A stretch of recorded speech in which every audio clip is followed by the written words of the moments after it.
That is good.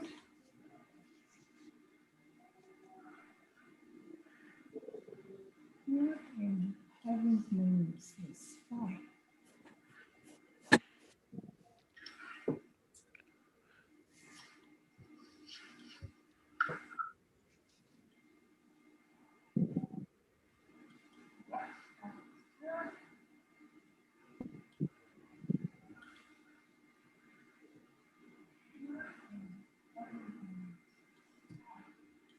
I don't know what's happening to the, I'm trying to go live on Facebook and it's giving me,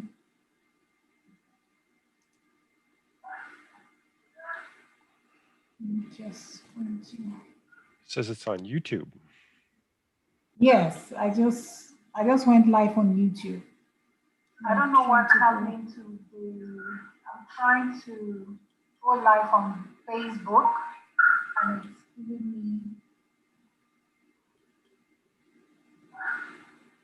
some error message. It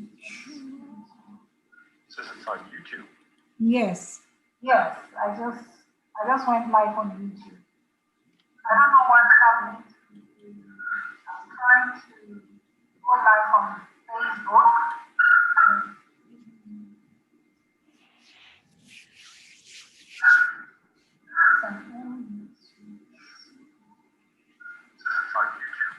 Yes, I just went live on YouTube. I don't know what's happening.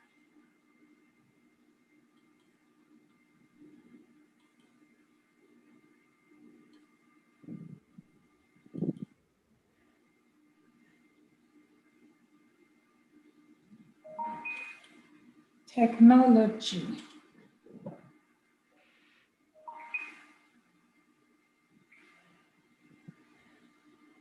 Okay, I think Funto has joined us.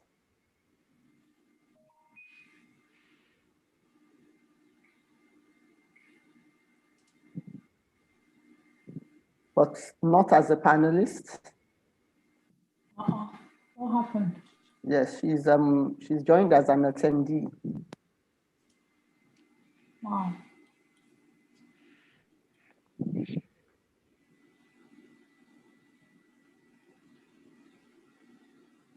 Okay, she's coming.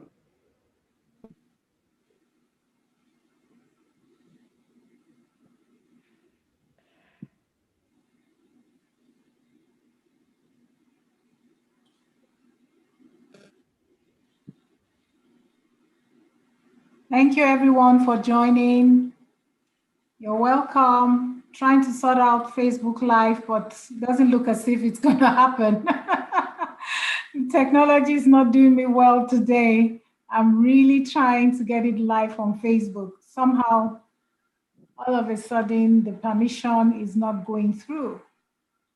I don't know. Well, we're live on Facebook. We're live on YouTube, so that's good.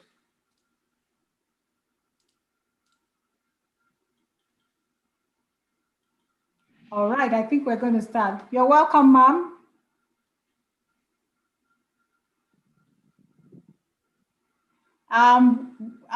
This is a webinar, it's not a meeting. So that's why a lot of you are on the attendee side without your videos on. That is to help us control the noise level and sometimes to control video levels as well. We don't want on eventual, unnecessary exposures, I would say. So I think we're going to get started. Welcome, Pastor Funto. Your video is off. If you could have your video on, there's a virtual background I sent to you by email. I'm going to share my screen now. Now there's a protocol here, and that is introduce yourself and tell us where you're joining from. Thank you for joining us. And you can also tell your friends to please join, particularly those that are heads of schools and prospective and aspiring leaders. Thank you. Pastor Funto, are you okay? We need to know that you're fine and good to go. am fine. I'm not. I can put my camera on, but I don't want the internet to trip it off. So I want to stabilize before putting it on, putting the camera on. All right, ma'am. That's fine.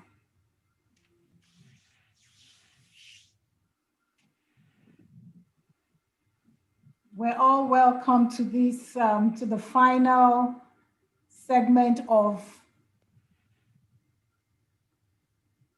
Ed Conversations. A lot of you know me, and a few are just getting to know me. My name is Yerimena Felix Otorimo, and I'm just a teacher. All the accolades and all the accomplishments are just part of self-development to get to where I am today. We're talking about successful school leadership, intergenerational succession plan. All my guests have been on, on an interview with me on Instagram Live. If you missed it, go check out the videos. They're all recorded.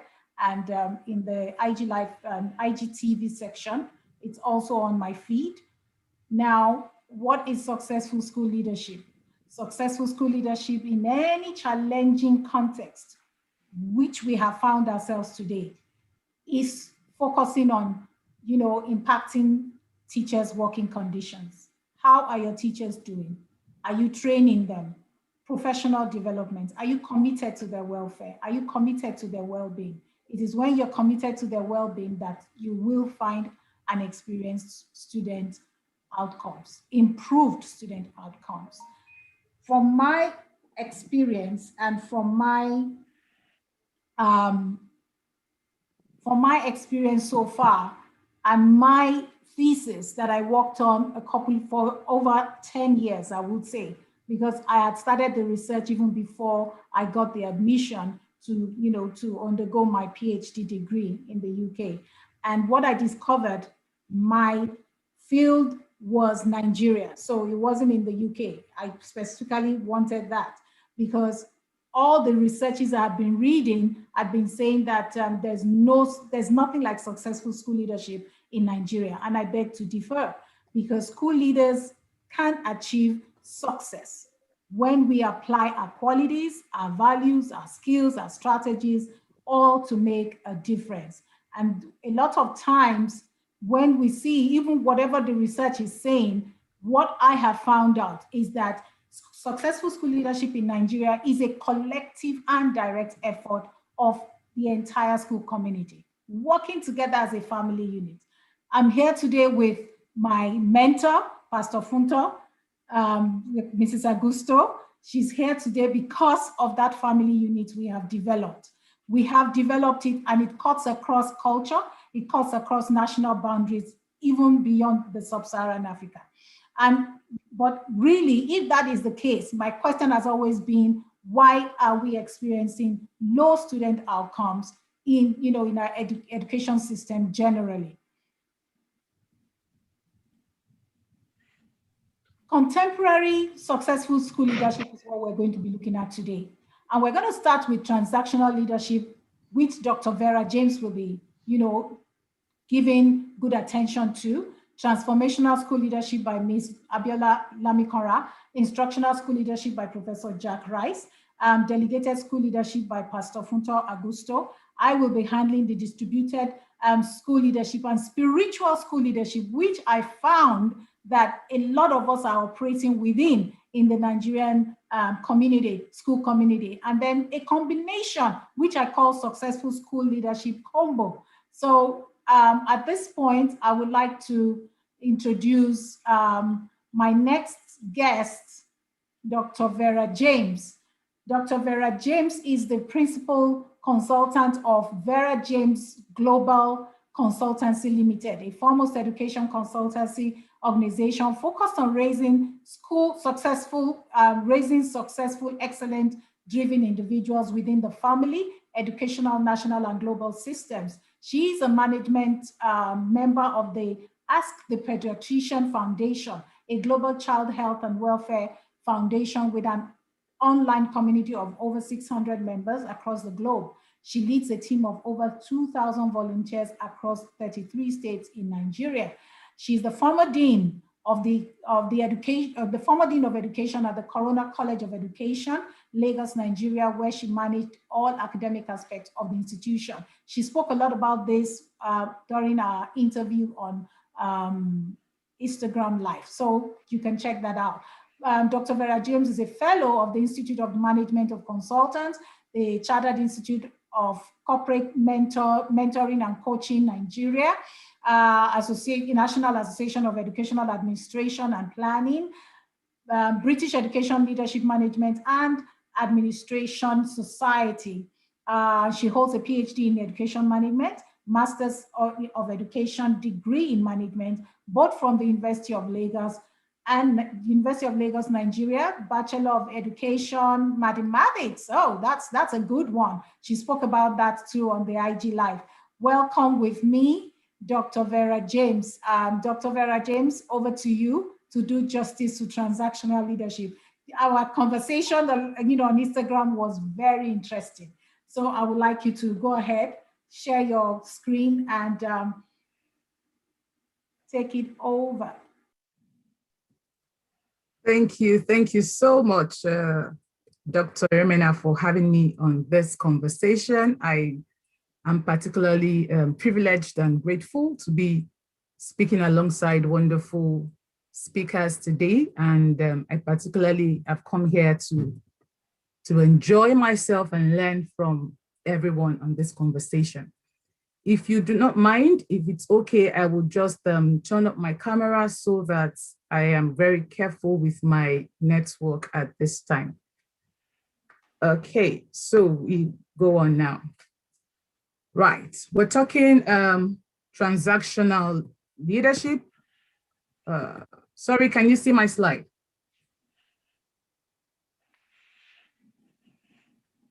Dr. Emena, please, can you hear me? We can hear you, we can see your slides perfectly well. Right, thank you very much. Okay, so we're talking transactional school leadership, and I like to talk about this with the mindset that that's not the way to go, but we can start from that level of leadership. Okay, so for me, I like to define leadership as working with people to improve a project or a program. Now, beyond, I like John Maxwell's definition that says leadership is influence. I like several definitions of leadership, but one that I really think works for everyone is the idea around working with people, not just because you want to work with people, but because you are working to improve a project. You are working to improve an organization. You're working to improve a team. You're working to achieve something. And that for me is leadership. And then a good leader or a leader is one who is able to leverage on his or her influence so as to achieve what we said earlier that leadership is. Now, there are different things that a leader of a school wants to achieve. If you want to achieve this as a school leader, you must leverage influence. And you can't get to the level of influence if you are not doing leadership well. And I'm particularly grateful for a program like this that will teach us exactly how we should do this business called leadership, right? So successful school leadership, what is that? I see a successful school leader, or I see successful school leadership as one who has capacity, like McLeod and Clegg says in 2009. I mean, when you have capacity to ensure that your team members have the right conditions of work. And now because of that, they're able to bring in their absolute. I mean, they come into work each day ready to work. They come into work each day motivated. They come into work each day with the mindset of coming to give their best to the success of the school. We're talking school today, so I'll just stay with the word school.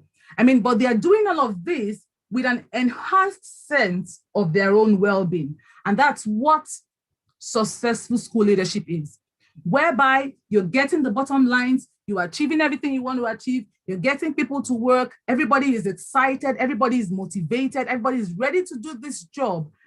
This is done when they themselves are excited about the job, they're excited about themselves, and this is the role of a leader, where you're able to ensure that the workplace is facilitative enough for people to achieve their goals and their work, your work goals. Now, there are places where you have absence of great leadership, and what happens in such organizations would be that you find that everyone on that team becomes disengaged. And I like to tell school leaders this: do not assume that because people don't resign from your organization, then it means that your leadership is good enough. Now, there are reasons why some people will not resign from an organization, and then they are not resigning and they're not doing anything good for the organization. I don't know if you've seen people like that in a workplace. You're not leaving the job, but nothing good is coming from you. And that's because you hear such people saying terrible things about the workplace behind the boss, for example. You hear such people even giving clients some kind of bad vibes.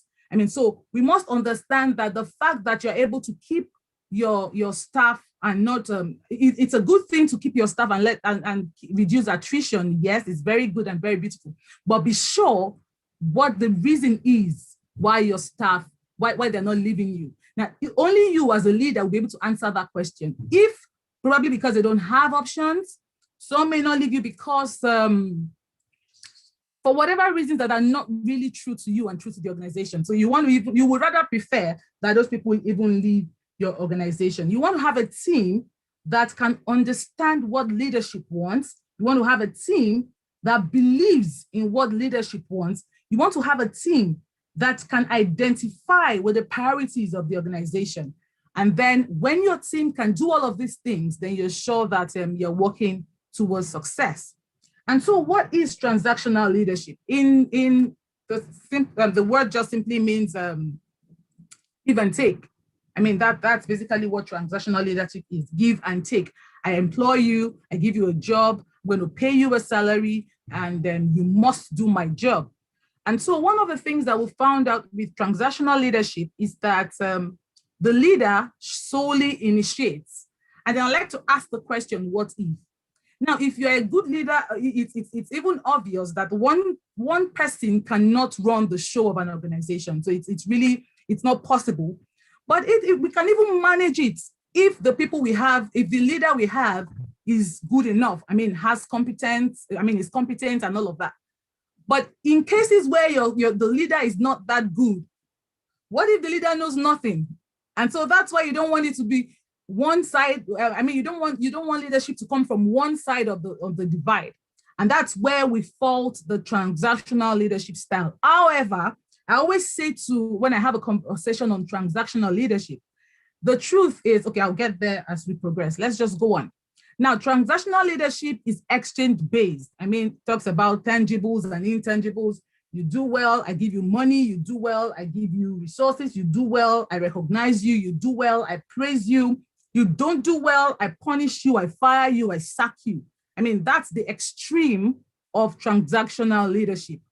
Of course, transactional leadership also may not be relationship-based. I mean, for you to be a transactional leader, you may not be able to build relationship, but you can improve. And after talking about this, I'm going to talk briefly on how we can improve even transactional leadership style. It's about reciprocating. It's about an extrinsic motivation. I'll stay there a bit. Now, because the style of a transactional leader is the carrot and sticks, for example, or the fact that, okay, I'm giving you, you have to give back to me. So most people on the team would work because there is something for them. Most people on the team will work because they are afraid of getting into trouble. And so you will find that you may have issues if, for example, the people you're working with do not love the job as much as they should. If you're working with people who probably, if it's just about the give and take aspect of leadership, then you're sure that if you're unable to even give, or some people might not even be interested in what you want to give. So there's a clause around that. So leadership should move from the point of an extrinsic motivation to intrinsic. again, the transactional leader is result-oriented. And because he is result-oriented, it will give reward, it will give punishment. In transactional leadership, you have conformity. And when you lead a team and everyone accepts status quo, and nobody is thinking out of the box, nobody is thinking of how to solve problems, nobody's anticipating problems to solve, then you're going to get into trouble. And so a transactional leader would rather that just do exactly what I want and we achieve what we want to achieve. Now, these things can be will I say time bound? Now that's the word. It might not last over time. And so it's important you check to be sure that what the choice of your leadership style is workable. I would say that if you continue to remain a transactional leader, you will find that your team would not be able to anticipate problems and solve problems. Another thing that happens with that style of leadership is the fact that the leader micromanages. And when you micromanage your team, rest assured, you will not have them thinking. And so you have killed creativity along the line of work. So the next thing I would say is, what is the hallmark of transactional leadership? The hallmark is give and take. The management needs work to be done, and the staff that does the work gets money for doing the job. Now I ask myself daily, is this workable in the field of education? Because if I give a scenario where you have some team members and say, okay, guys, let's do this job, and if you do it well, you would excel, I will promote you. If you do it well, you will find that in your work environment, you may find people who are backstabbers, people who will fight themselves, people who will kill themselves just because there is a reward attached to it, just because there is something that they can gain from whatever it is that you are giving on your job. So I tell myself that in the field of education, our stakes are quite high. Because many times I see that education is a field where we may, as much as we try to assess, as much as we try to appraise, because the people we are dealing with may be dealing with children who may not be able to tell you the truth of some issues around the classroom. So you don't want a situation where you bring up your team and they're so transactional with you. They just give you because you're going to give back to them. Now, if a teacher works on that premise, you can be assured that that teacher will not deliver well when there is nothing at stake or when no one is looking at that teacher. So this is the reason why I say in the field of education, should we stay here? Absolutely not. And that's why I'm moving on to the next slide, which I title transactional improved. I agree 100% that the foundation of a work environment is transactional, because the truth is there's something about something for something. Everybody looks at, oh, what is the need for me? What is the need for my job? What is the need for my family? I mean, what do I get in place of this? But we have something we have to look at in education, that the simple exchange of services for money cannot work. We must see the higher purpose, which is getting to the bottom line. Bottom line beyond money, bottom line in the fact that you can see that the children that you teach are learning and they are transforming their life day by day. How are you able to do this if they cannot see you as a model? So you want to begin to teach your teachers and then teach your children how to be properly educated. And then sometimes we cannot see you when you do those things. And so we may not be able to reward you when you do those things. So you see that there is a clause around that if you want to stay transactional with your team. Okay, so transactional improved, that's the foundation we talked about. And again, by research, by study, I found that even Max Weber and the rest of them who brought about the transactional leadership, Max Weber talked about, transactional leadership. And then people who built upon it and all of that, transactional still remained the foundation. So I tell school leaders, yes, it's a give and take relationship, right? But increase your charisma. What's your charisma? What's your content? And what's your relationship with the people that you work with? they must see you as someone they can rely on. They must see you as someone that they can boldly tell a friend that I am working with Dr. James. I am working, some people work with you and they get excited because they work with you.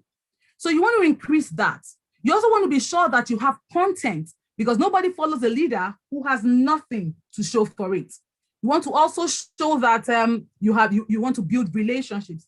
Blake and Martin talked about the managerial grid, and that's what we can see on the slide, where we have leaders who have concern for people. I mean, the major role of a leader would be to produce, all right? And so if you are producing, there is a part of you that should have concern for people, and there's a part of you as a leader that should have concern for production. So on the managerial grid, we'll find that some leaders, if you have concern for people so high, and then your concern for production is low, you will find that you will not achieve anything in the organization. So as a leader, moving from transactional, just using that as a baseline, help yourself in a way that you have concern for people high, at the same time, concern for production high. And that is a leader who has gone beyond transactional. I'm not supposed to talk so much. I'm thankful that I have Ms. Lamikora, who will talk to us more on transformational leadership. I'll just round off briefly with levels of leadership by John Maxwell. Now, we know that for a transactional leader, you would see that people will follow you on your job or your role because they have to follow you. And so when you put out rules, because they're afraid to lose their paycheck, because they are afraid to get, what's the word now? Demoted. You'll find that people who work for you will just keep working and keep working. But the truth is, if you stay transactional with them, once you lose your title or your position, you lose influence. So the kind of results you want, you will not be able to achieve it at the end of the day. So you will find that your leadership will still be faulty. And so you want to try as much as possible to move to the next level, which is permission. At this point, people will begin to follow you because they have seen you, they have seen the love that you have for them, they have seen your authenticity, they've seen your sincerity of heart and purpose, and they're able to follow you now, and to the point that they don't even want to leave you.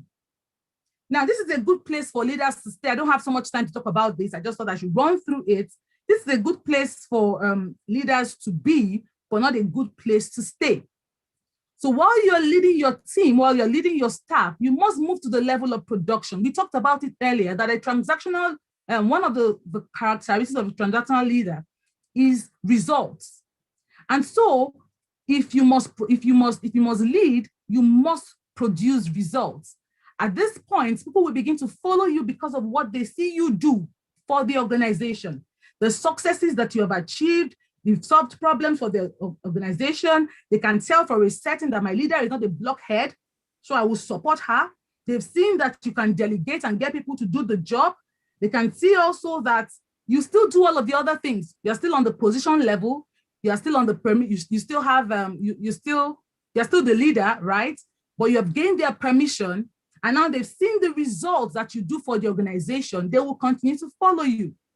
Now, the next level is the level of people development. And this time around, leadership has gone away from you. It's not about you, but about the people that you lead. And so people will now begin to follow you now because of what you have done for them. And this is where you are training your team to look beyond you or them, but they're looking at the big picture. Now, long-lasting results. I like to talk about people development because this is where, as a leader, you are able to achieve long-lasting results with your team. And then you find that I particularly loved when Dr. Remena talked about Pastor Fumi, and this is exactly something that we're talking about. So as a leader, you must ensure that you are developing people who would even be the ones to call you out on some issues and say, oh, please come and solve this problem for me. And then when you have solved a very big problem for them, they're able to tell the world that it is XYZ who solved this problem for me. And that's the long-term result for leadership, to develop people beyond you, beyond yourself. And then you find that people will begin to follow you for that singular reason. And then the final level is pinnacle. People follow you because of what you represent. I mean, this is not just about what you do. This is not just about your position. This is a fact that is derived from the fact that you have been successful with step 1, step 2, step 3, and then you have built people so much and you become known for, you become known. So very much, Dr. I've not had so much time. I know I have to just round off now, but let me just say this final analysis. I'm glad that we'll still talk about intergenerational leadership. And then I'll just leave my final analysis as foster a culture that celebrates collaboration, right? And keep the lines of communication in your organization open as a leader. You also need to learn the preferred communication style of your team and flex around it. Teachers and school leaders, we insist that teachers teach children according to their learning style. And so it's important at this level that leaders should begin to understand that we can also train our teachers or work with them according to their own learning style or their own communication style or their own work styles. Okay, so if your leadership is not yielding lasting results, you would be ignored. Thank you so much for your time, and thank you. Thank you so much, Dr. Vera. Thank you. Sorry, I need to stop sharing my screen now. Yeah. Thank you so much. There's a question for you here, and it says, transactional leaders focuses on profitability. Numbers are not the values, virtues are not the vision. How do we succeed being a transformational leader, as being transformational leaders with these virtues instead? You are taking us, looks as if you're taking us faster than where we're going with that question, because if she was to answer that question, she's going to delve into Ms. Lamikora's presentation. So I would say that question actually is for Ms. Lamikora's presentation to answer. Thank you very much, Dr. Vera. Thank you so much. You can stop sharing now so that I can. Oh, I haven't? No, you wow, haven't. Sorry. Thank you so much. Thank you. So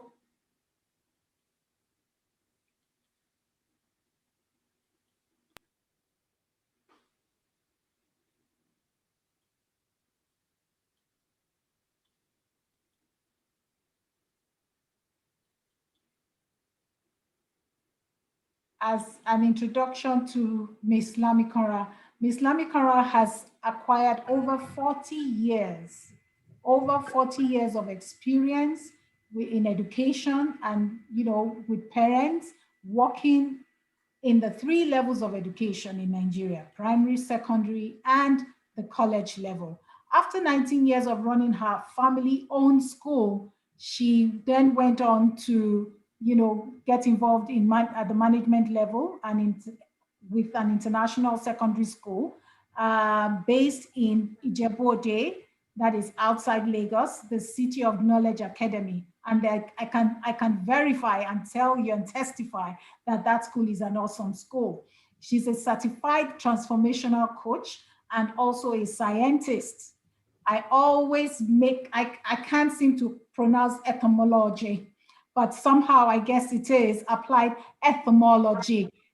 She is now a professional, educator, and she is a member of the Association of International School Educators of Nigeria, and she was the first executive chairperson of this association, handling over, successful terms, after 2 successful terms in office. She has spent a considerable amount of time mentoring and working with men and women at various backgrounds and varieties of life. Welcome with me, Ms. Abiola Lamikora. Ms. Abiola Lamikora, you're welcome, and we give you the floor. Take it over and then tell us what transformational school leadership is all about. I would really prefer if you leave your video open so that we can Okay, yes, I will do that. Thank you very much for having me, Dr. Mina. You keep on tracking me and keep on inviting me to do all sorts of things. So I just have to yield and do that. So thank you very much. And thank you because I'll be talking about transformational school leadership. And I think that in all my years of leading institutions, I believe that that is what I have closely followed, albeit unconsciously in the past, but probably now much more intentional. And so, of course, we know that there are all kinds of leadership styles. You know, there's a lot, if we were to begin to talk about leadership styles, you know, we wouldn't leave here today. There are all types and all manner of leadership styles. But you've told me to concentrate on transformational leadership. Okay, and just in a nutshell, this tells us that it's a flexible leadership style. It gives, you know, leading to change. There's a lot of motivation, you know, breaching of resistance, because teachers can be very, you know, resistant to change, you know, but you have to breach that that resistance. Persuasion, you know, engagement and influence. And of course, you know, just like John Maxwell has told us that everything rises and falls on leadership. And the simple definition of leadership is actually influence. What can you get people to do? That's it in a nutshell. What can you get people to do positively, to do successfully? And so leadership is not about titles. It's not about seniority. It's not about status, and it's even not about management. It's the power and ability to know when and how to use it to influence people around you, to do and become more.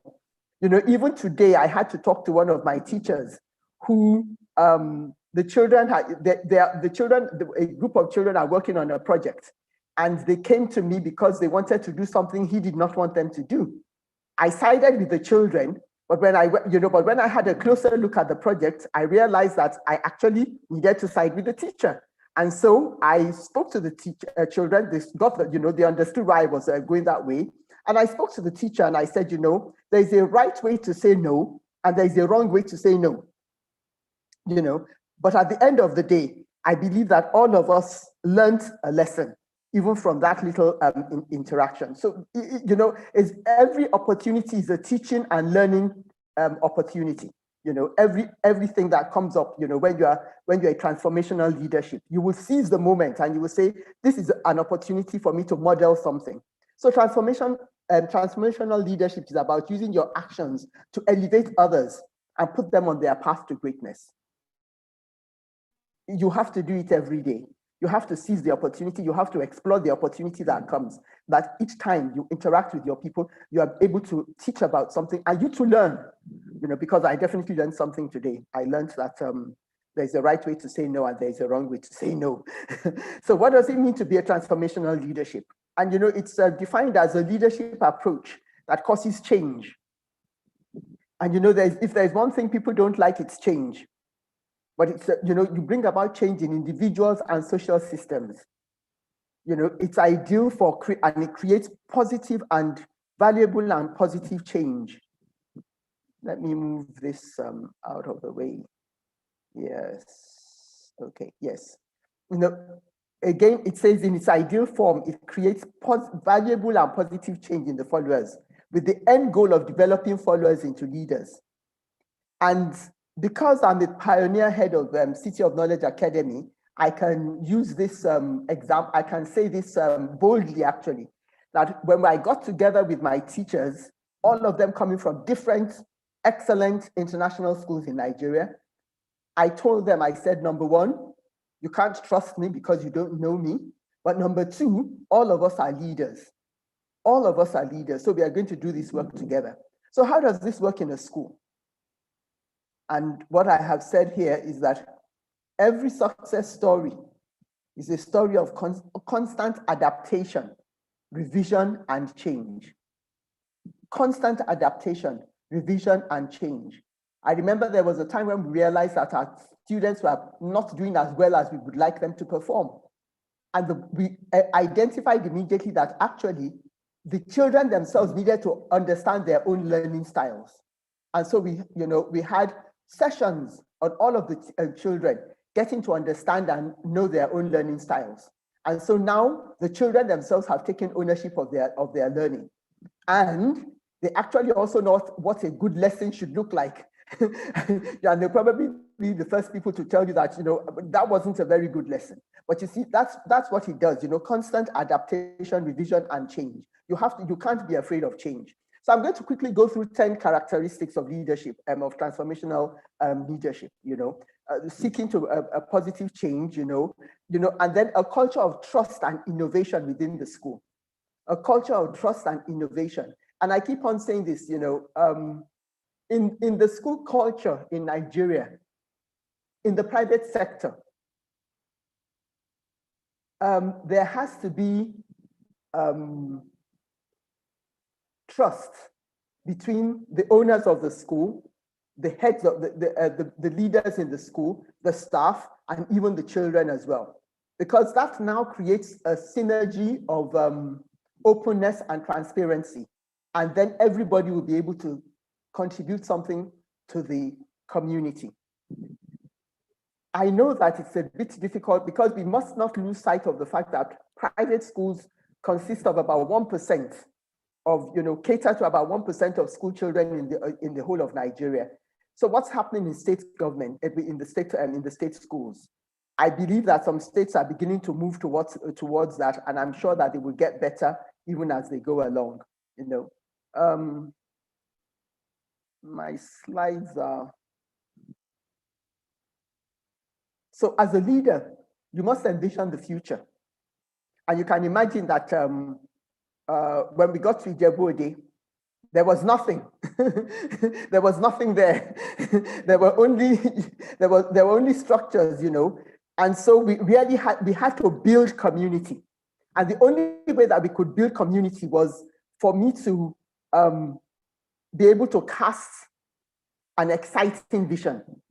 And so as a transformational leader, you have to be able to cast an exciting vision for the people that you are leading. And you have to passionately believe that you can make a difference. I keep on telling my staff, and I say, we might be in Ijebu-Ode, but there's going to be a time when people are going to be coming from all over the world seeking us out in Ijebu-Ode. That's why Dr. Mina is seeking me out, even in Ijebu-Ode. Even in Ijebu-Ode, and inspire people to achieve more than they may ever have dreamed possible. So, that's why, talking about a charismatic leader, you really have to be passionate. You really have to be an exciting figure yourself, because people will be able to do that. So first, a characteristic, keep your ego in check. That's what transformational leaders have to do. Keep it in check. You have to keep it under control, because if you don't keep it under control, it will interfere with the best interests of your team, staff, students, and in fact, the entire school. If I had held on to my ego, even concerning the little story that I told at the beginning, none of us would have learned anything. But I thought about it and I said, no, I can go back and I can say that we need to do this in a different way. And so a transformational leader is not intimidated by telling the people you lead, I have made a mistake, we need to do it in a different way. And I believe that actually institutions will be much better if more leaders are able to tell their staff that, I got it wrong this time. Let's try a different way. So, the challenge of leadership is to be strong, but not rude.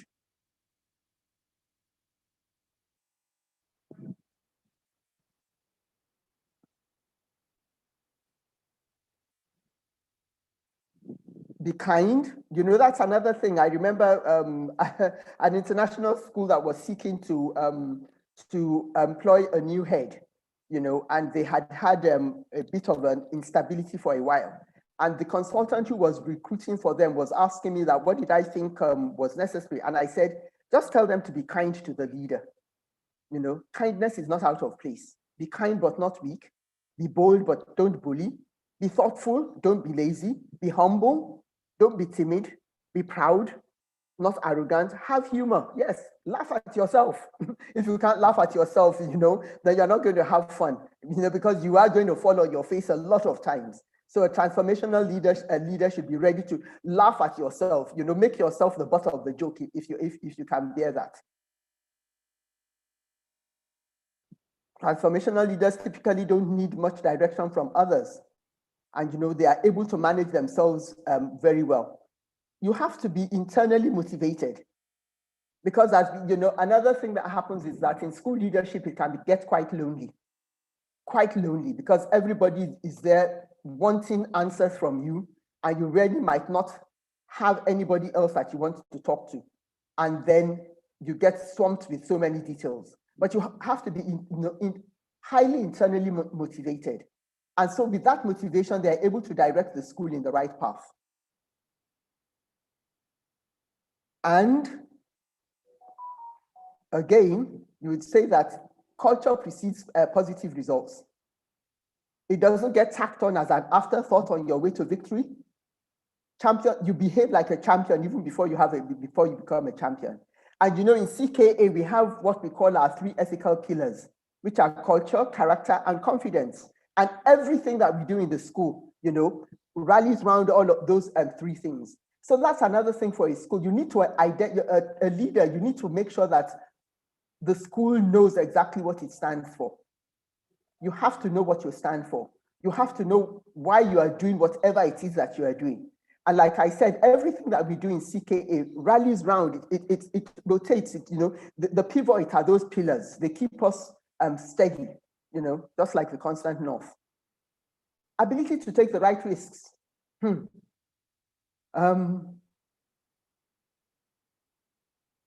you are building, when you are leading, when you are with people who can change their minds, people who can be with you today and not be with you tomorrow, you have to have the ability to take calculated risks. You calculate your risk and say, if I do it this way, how many people would follow? But you see, that's where you have started. That's because you begin to build up trust. But the leader too must trust. You must trust your instincts, and then use intelligence. That's why you can't sit down in your office and be aloof from everybody else. A good transformational school leader walks the corridors, day in, day out, having those conversations along the corridor. People might not come to your office to talk to you, but along the corridor, they might tell you a lot of things. Go into their own classroom, go into their own space, have a chat as you are walking along. You will be able to, from all of that, you will get the feel of the institution that you are leading. So a genuine leader is not a searcher for consensus, but a molder of consensus. The things that you learn from the people that you are leading will help you to be able to take those calculated risks, and also know that when you take that risk, there will be a consensus, and everybody would, well, not everybody is going to agree with you. That doesn't happen in life, not everybody will, but you would have the critical mass who will agree with the things that you want to do. And if they agree with you, then they will go with you, because there are going to be difficult decisions that you're going to make, tough decisions. Transformational leaders do not shy away from difficult decisions. You can't do that. You have to have a stand. You have to make it clear where you stand. You can't be a middle of the road leader. You have to say, we either do and some people are, some toes are going to be stepped upon, but you just have to do what you have to do. Because as I said, with a clear focus on the values, vision, objectives, and goals of the school, then you, in one of the schools that I was part of management before, we actually drew up a profile of what a person who works in that organization should look like. And whenever we were then recruiting, in our recruitment interviews, at the end of the interview process, we would sit down and then we say, does this person actually match our profile? And that really helped. It sorted so that there were no gray areas. Immediately we ran through that profile, you didn't fit the profile, then we would say, well, we won't be able to take the person on. Why? Because we were mindful of the vision of the school, the values, the goals, and the objectives.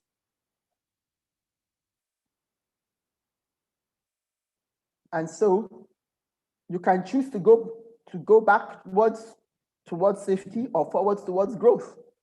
Growth is usually scary, you know, but it has to be chosen again and again. What's going to grow us? What's going to move us out of our comfort zone? Because sometimes people settle, you know, and that's the danger in institutions, even in schools, that one of settling, you know, and not wanting to do anything, you know, that will rock the boat as it is. And so, you know, the transformational leader shares and understands the collective consciousness of the entire school. You have to be attuned to the feeling of your team members. You know, it's interesting because just by stepping into a classroom, for instance, you can actually get a sense of what the children are thinking about or what the children would really want. You say something, you look at their faces. You know, you have to be able to read your people. Because how will you be able to now gain consensus if you can't read the people that you're leading? So because remember that the ultimate goal of transformation is change. They have to stop being, well, not stop being, but they have to add on. They have to enlarge. They have to be increased. You know, their scope of thinking needs to be enlarged, you know. Their experiences, you know, they need to add on more experiences. So all of these things you continue to look at. You know, the transformational leader can also be called a seer. You know, you see things other people do not see, you know, and you are bold enough to act upon those things that nobody else can see. So we spend a lot of time helping leaders learn what to do. We don't spend enough time helping leaders what to stop, because there are some things that are just not going to gain ground. And you're going to have to be bold enough to say that, you know what, we don't need to do that anymore. Let's move on to something else. You have to be bold enough to do that. Inspirational, yes. Again, like I said, you just have to inspire people because, and I'm sure that it's happened to all of us, you wake up in the morning and truly you do not want to go to work. You would prefer to have a day off. Okay, so when that happens and you now have your teachers come in, even the students come in, you know, and everybody is feeling sluggish. What happens? Everybody is now looking towards you. And I remember that at one assembly, you know, I was a bit tired that morning, so I sat down quietly. After assembly, 2 or 3 of the senior girls, they came up to me and they said, is there anything the matter with you this morning? I said, why? They said, you seem to be, you're not as bubbly as you usually are. And I laughed and I said, this morning I'm tired, you know, but that's what they expect of you. You know, it's like they're expecting a performance. They're expecting you, you know, to tell them that, hey, you can take this mountain, you can do this, you can do that. All of this boosts performance. Everybody is, you know, they are riding out on a high and they really want to perform. And, you know, you treat each teacher and student as a valued individual and take time to understand what motivates them. That's why I said you can't sit down in your office and do all of this. You have to be among your people. You have to find out exactly what is happening. Now, you can see that I'm not really going into the nitty-gritty of the runnings of the school because those are things that are given. But, you know, just like I said in the webinar that I was part of last week, soft skills, social skills, those are the things that are going to set us on the right track in this century. Because all these other things are givens. You know, the technical things, we all know them. But if your actions inspire others to dream more, learn more, do more, and become more, you're a leader. Entertain new ideas. Your teachers come to you and they give you ideas about what they want to do. Give them a free hand. And in any case, you can't do everything. But you know, other people too want to express themselves. So give your people platforms to express themselves, to express their creativity, to express their innovative ideas. Give them platforms. So there has to be a culture of openness to new ideas at all levels. I love it when the children come in, you know, the students come in, you know, and they are telling me things, you know, that they have heard, you know, and I tell my students, I say, you're beginning to sound like me. But you know, that's what the transformational leader does, you know. You model yourself, you know, you are the model, you know, and your people should actually want to be, you know, when I say like you, not in an egoistic way or anything of the sort, but knowing that they're probably even going to be a better version than yourself. And so you look at it and you are quite pleased that obviously something has happened. It's almost spiritual. It is spiritual. There's a Yoruba proverb that says that when the leaf remains a long time on the soap, it becomes like soap. So that's exactly that's exactly what should happen. That's what transformation is all about. So the 3 C's of life are choices, chances, and changes. You must make a choice to take a chance, or your life will never change. Yes, I remember the first day that I got into this City of Knowledge Academy compound. It was mud. That's what I can remember most. Buildings are mud. But I had to be able to see, much further than that. And I had to make the choice that, what, I'm going to stick with this mud and let's see how it goes. I can assure you that it's now a beautiful place. Adaptability. You have to constantly. Oh, yes, a swimming pool is on its way. Yes, the leader knows that it's important to constantly adapt to changing market conditions, because remember that we are marketing ourselves. Each school is marketing itself. You are in a competitive sphere, in a competitive arena. Schools want children. So what are you going to do? And so you're going to have to seek creative ways to respond to the dynamic business environment. Your parents are your business environment. The parents change. The parents have different reasons of why they want to send their children to school. So you're going to have to keep on reading the weather, as it were. What do the parents want? But be careful. Don't set up your school based on what parents want. Make sure that you know exactly what it is that you are doing and what you are going to offer. But at the same time, be adaptable to the needs of the parents and of the children. So transformational leaders are important because they make choices that most other leaders would not. Yes, many times you would say that, the billionaires of this world, all of them who are racing to space. I know, it's their choices that most other leaders would not. But remember, how many years ago, 50 odd years ago, John Kennedy, what did he do? He threw out a challenge. He said, however, make sure that a man lands on the moon.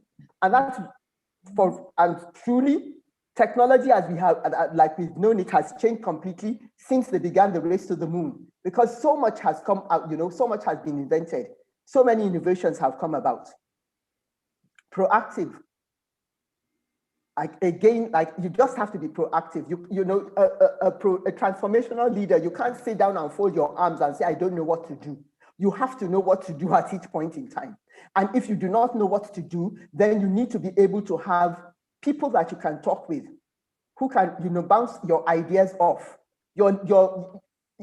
Having said this, as I'm talking about transformational leadership, actually we are talking about succession here. Because as you are transforming your staff, as you are transforming your teachers, understandably, most likely, you are already grooming the person who's going to take your place. That's so true. Yes, that needs to happen, because in all of the things that you are doing, because if you're a transformational leader, then you are totally not hands-on in that sense. You have delegated, you already understand what collaboration is all about, communication is all about, teamwork is all about, delegation, you already know that you can mind your own business. Let them get on with what they are doing, okay? If there's then a mistake that happens, then you can tell, they can come. Thank you very much, Mom. I think. Okay. Okay. So I just to round up, transformation is a process, and as life happens, there are tons of ups and downs. It's a journey of discovery. Okay. Lead with vision. That's it. Know exactly what you want to achieve and make sure that you keep it in focus and do that. Then communicate your vision. All of the students of City of Knowledge Academy, they know what the vision of the school is, and they know how we intend to achieve that vision. So inspire a sense of commitment and purpose for everybody who's within that environment. Okay? So with the perspective that the other person is more valuable than yourself, leadership will happen. Change leads to disappointment if not sustained. Transformation is sustained change, and it's achieved through practice. You have to continue to do it. And, and then it's, you practice it all the time. So accept responsibility for your actions, be accountable for your results, and take ownership of your mistakes. If you set out to be liked, you'll be prepared to compromise on anything at any time, and you would achieve nothing. Iron Lady said that, Margaret Thatcher. Okay. So we rise by lifting others. The transformational leader is truly selfless. You're not thinking of yourself. You're always thinking about others, about how to make them better. What can they do in a better way? How can I help them? That is what will help us all. So thank you very much. Thank you so much, Ms. Lamikara. Always a pleasure to have you on any panel. Thank you for, and please stop sharing your screen. Okay, sorry, let me do that. Wonderful presentation. It's been all accolades, accolades, accolades. Okay, let me see, where do I? At the top. Yes, I covered it. Okay. Thank you so much. Thank you, thank you, thank you. And our next presenter, is there any question for Ms. Lamikara? Okay, well, you can address the first question that came in based on since transactional leaders focus on profitability, how do we succeed being transformational leaders with the, with these virtues instead? Okay. First and foremost, I'd like to acknowledge the presence of Mrs. Mosunbelu Lushoga, the founder of City of Knowledge Academy on this. Yes. She's joined us this evening. So thank you very much, Auntie Mo, for dropping in and for giving us some of your time. I'm a radical when it comes to education and the profitability of education. If we continually look at the bottom line, we are not going to educate anyone.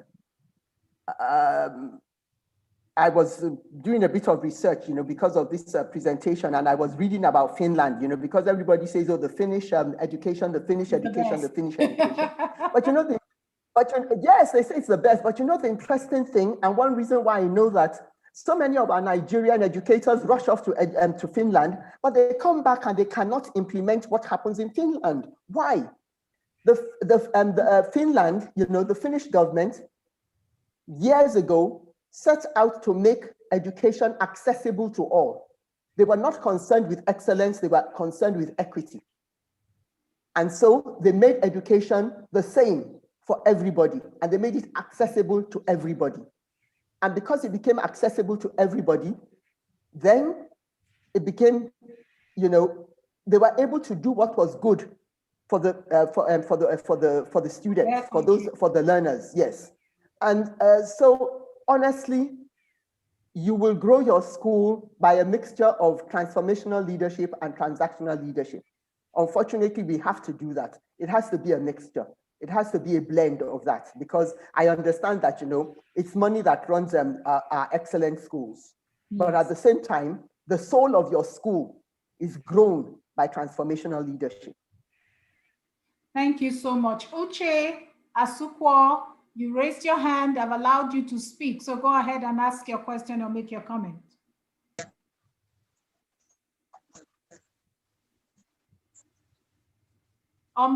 Yeah, we can't hear you.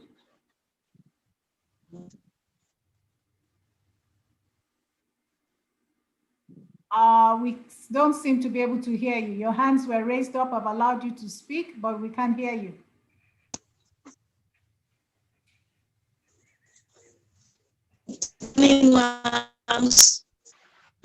Oh, I think it's your network. So sorry about that. Probably she should type. It's still breaking. You want to try again? While we're waiting for Uche to ask a question, I would like to introduce my next guest.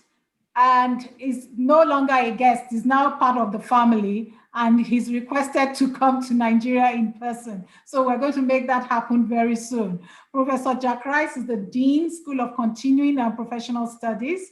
He's, he joined the Elizabeth Town College as the Dean of the School of Continuing and Professional Studies in September 2020. And he comes to E-Town, as it is called, after seven years as director of the Center for Continuing Education at Loyola University, Maryland, as well as the director of Loyola Center for Montessori Education. Prior to Loyola, he spent time in Canada and Australia as the K-12 head of school and director of education. Professor Rice is also a client practitioner for Insights Discovery, a global learning and development organization.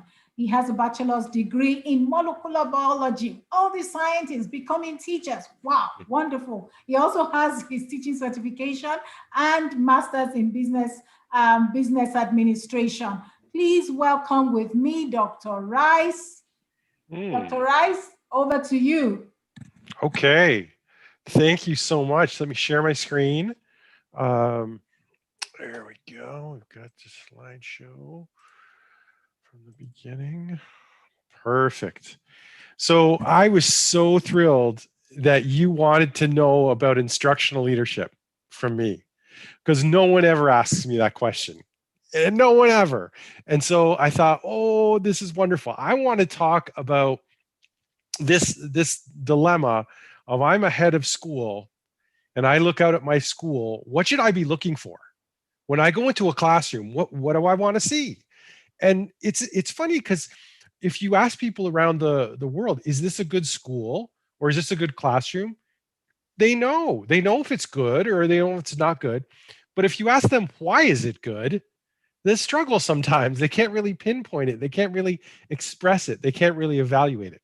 So I want to talk a little bit about kind of a primer for school leaders, what to look for in your schools if things are going well, and if things aren't going well, maybe you could look at one of these particular elements.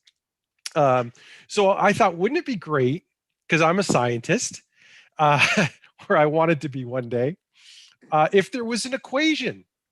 What if there was just an equation that we could use? And if we satisfied this equation, we would have great schools or great classrooms. So I came up with an equation for you. And you're welcome to write it down if you like. E plus D plus S plus C equals EF. And if you have EF plus AG, you get excellent H, F, or N. So that's my equation. All you have to do is follow the simple equation and you've got it.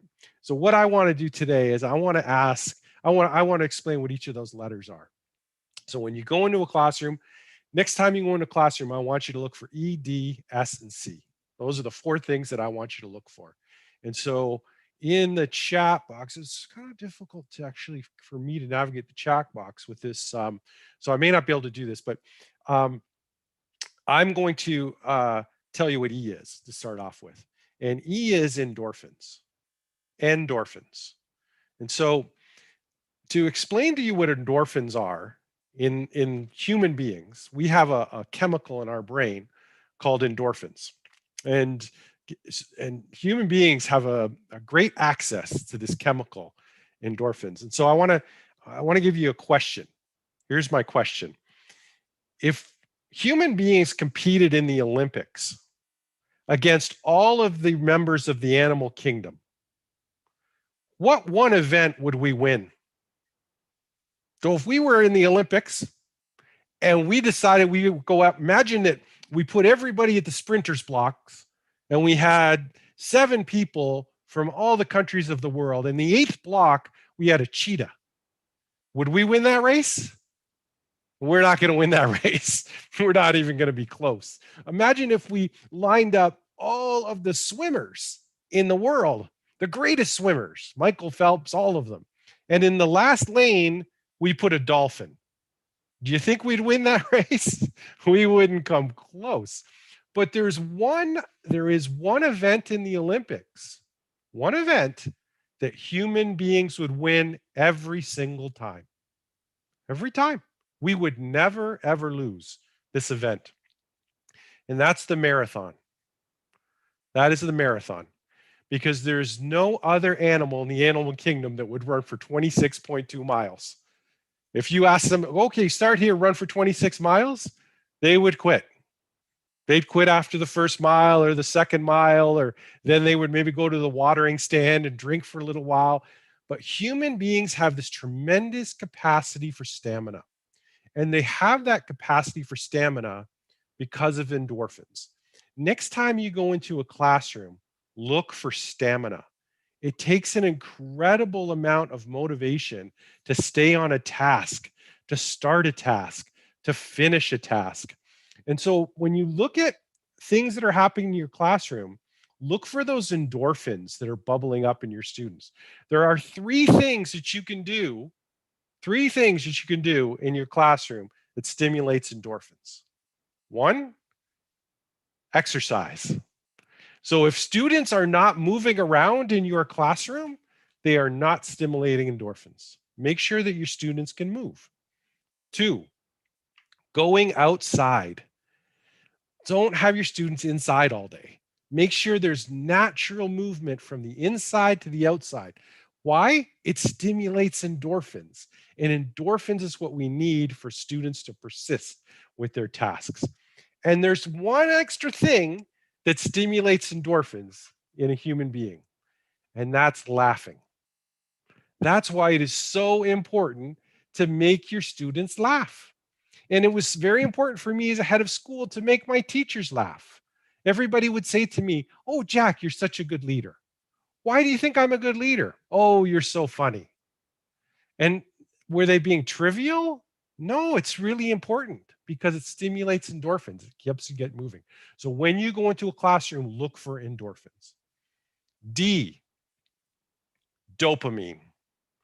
Dopamine is another brain chemical that humans have evolved that is released in their body when they complete tasks.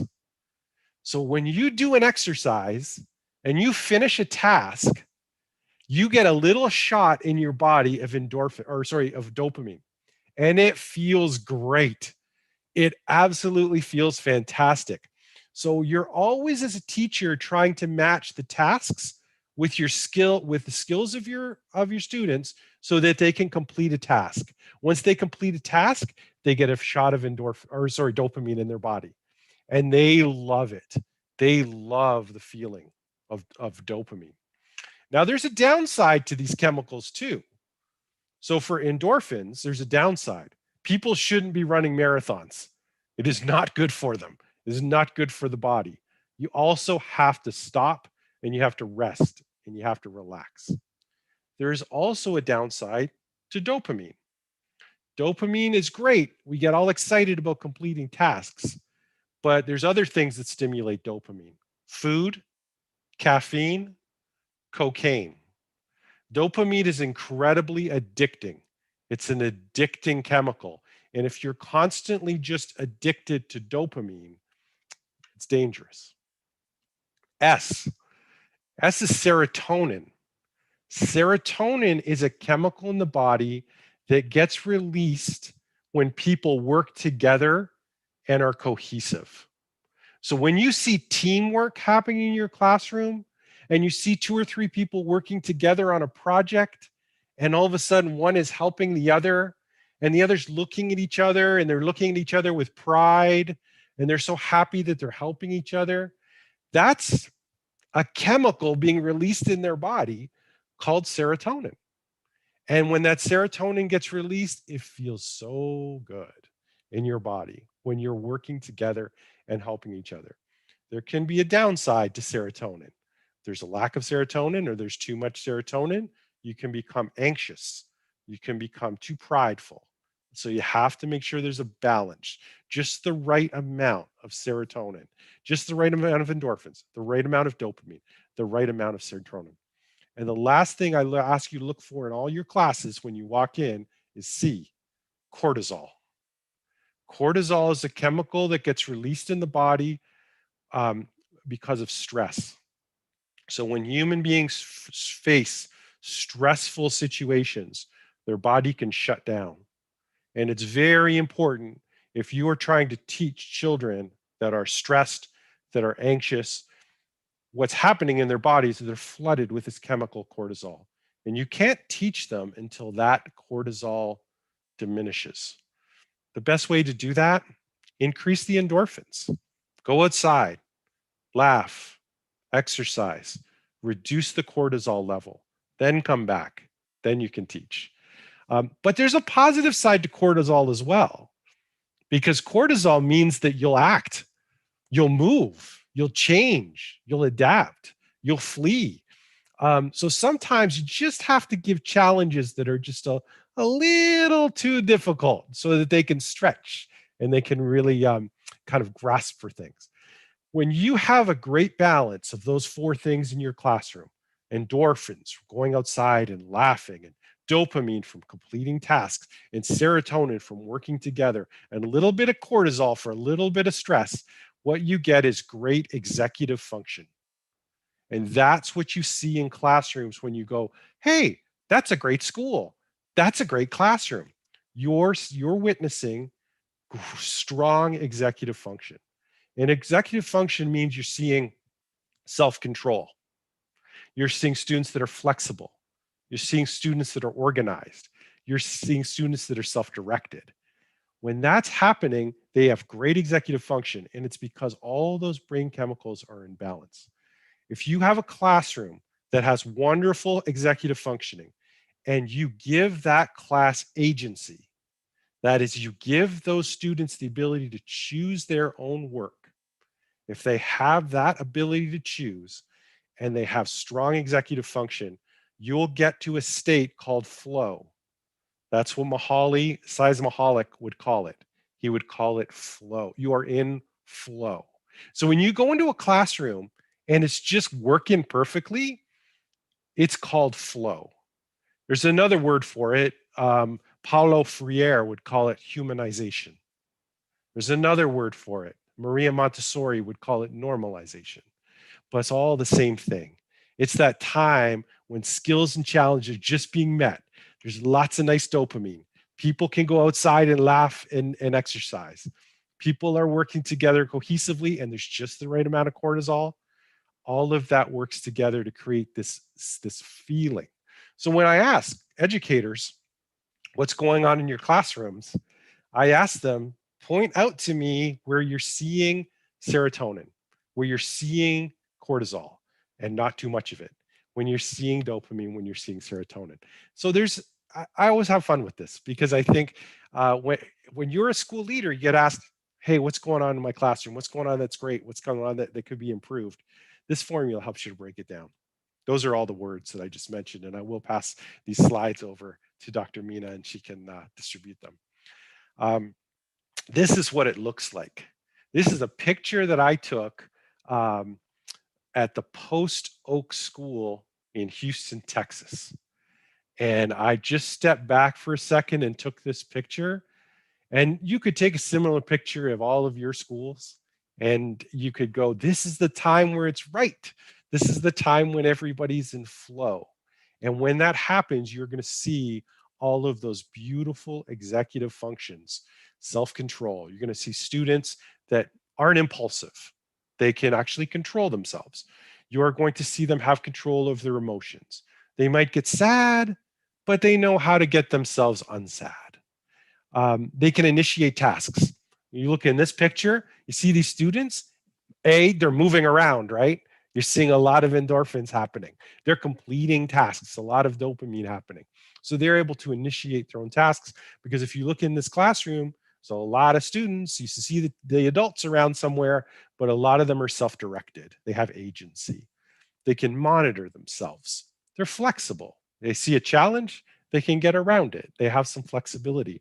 They're allowed to organize their own time, and they're allowed to plan. When you see this happening, you'll know you're in a good spot.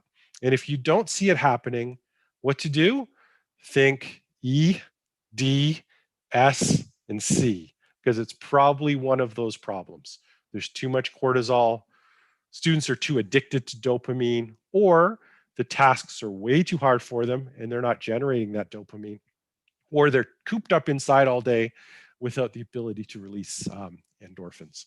And then lastly, I just wanted to kind of share with you, when I'm asked to evaluate something in a school. Is this working well or is it not working well? I have this new program, Jack, that's at my school. Is it good? Is it bad? Is it working? Should I do this? Should I do this? Here are the 3 questions that I ask educators. So I'll, encourage you to ask the same questions if your teachers come to you and say, should I do this? Should I try this? My 3 questions are: 1, is what you're proposing to me developmentally appropriate? So if this is for a 4-year-old, what do we know about 4-year-olds? So what's going on physically, emotionally, kinesthetically in a 4-year-old body? So what are all of those principles, right? So they have sort of an absorbent mind. They're always gaining knowledge from their senses. They have to walk and move to learn. So all of these pieces that I know, this is what I know about a 4-year-old. So is the activity that you're giving this child developmentally appropriate, or are you giving an activity that's more appropriate for a 10-year-old or a 14-year-old? I would suggest if you have your students in rows and sitting at a desk and they're 4 years old, what you're doing is not developmentally appropriate. That's not a developmentally appropriate situation for a pre-kindergarten student. So you have to challenge that. You have to ask that question. So my first question is always, is what you're doing developmentally appropriate? Second question I ask all the time, and this is where I have a bit of a problem with gamification. Does the activity serve a higher purpose? Are they doing the activity to learn not only the content, but to learn more about themselves and to learn more about the world and to learn more about society? Does the activity have a higher purpose, or is it just to try to get a high score? Are they just playing a game to get a high score to try to beat their student beside them and so they get a higher score than them? If that's the case, you're not seeing learning. What you're seeing is an addiction to dopamine. You're using their addiction to dopamine for them to get higher scores than the person next to them. That is it's a tenuous game. And it actually, in my mind, is not the complete learning picture. The learning that you're giving them does not have a higher purpose. And lastly, this one, as Dr. Mina will say, I'm always harping on this one, but you don't need to use standardized tests to assess students. A standardized test is a proxy. That means we use a proxy if we can't measure something directly. Now, if let's say on Zoom, I'm on looking at all of our panelists right now, I can't see how tall they are. I've been on so many panels with Dr. Mina. I do not know if she's 5'1" or 7'3". No idea on Zoom. Neither do I look at the other panelists. I'm not sure. I can't measure their height. So what I might do is I might ask them, could you hold up your index finger for me? Hold up your index finger. I will measure your index finger, right? We'll measure those, and we'll see, okay, based on those measurements, I might be able to predict how tall they are. That's what standardized tests do. I can't measure everything the child knows about mathematics, so I'm going to ask the child 2 or 3 questions. And based on that, I'm going to project and see, based on that, this is what I think the student knows. You don't need to do that because you live with the students. You have evidence of what they can do. If you want to know what a student can do, take a picture. Watch them doing an exercise. Take a picture of it. You'd like to know whether they can add fractions with unlike denominators? Watch them do it. Take a picture. Take notes. Use evidence. We have lots of evidence. You have to, as a teacher, as a school leader, you have to have the ability to observe. And you have to be able to observe without judgment. Sit in a classroom for 40 minutes one day and just take a graph of all the activity that's happening in the classroom. Take pictures that are happening in the classroom. See if you can spot self-control, emotional control, self-monitoring, organization, planning. Because if you can spot those children will learn anything. So my whole life, I've tried to develop a formula for learning, and I finally have it, and I'm not going to copyright it. So anybody can use it anytime they want. If you wanted to try to see what's happening in your classrooms, think of endorphins, dopamine, serotonin, and cortisol. Thanks.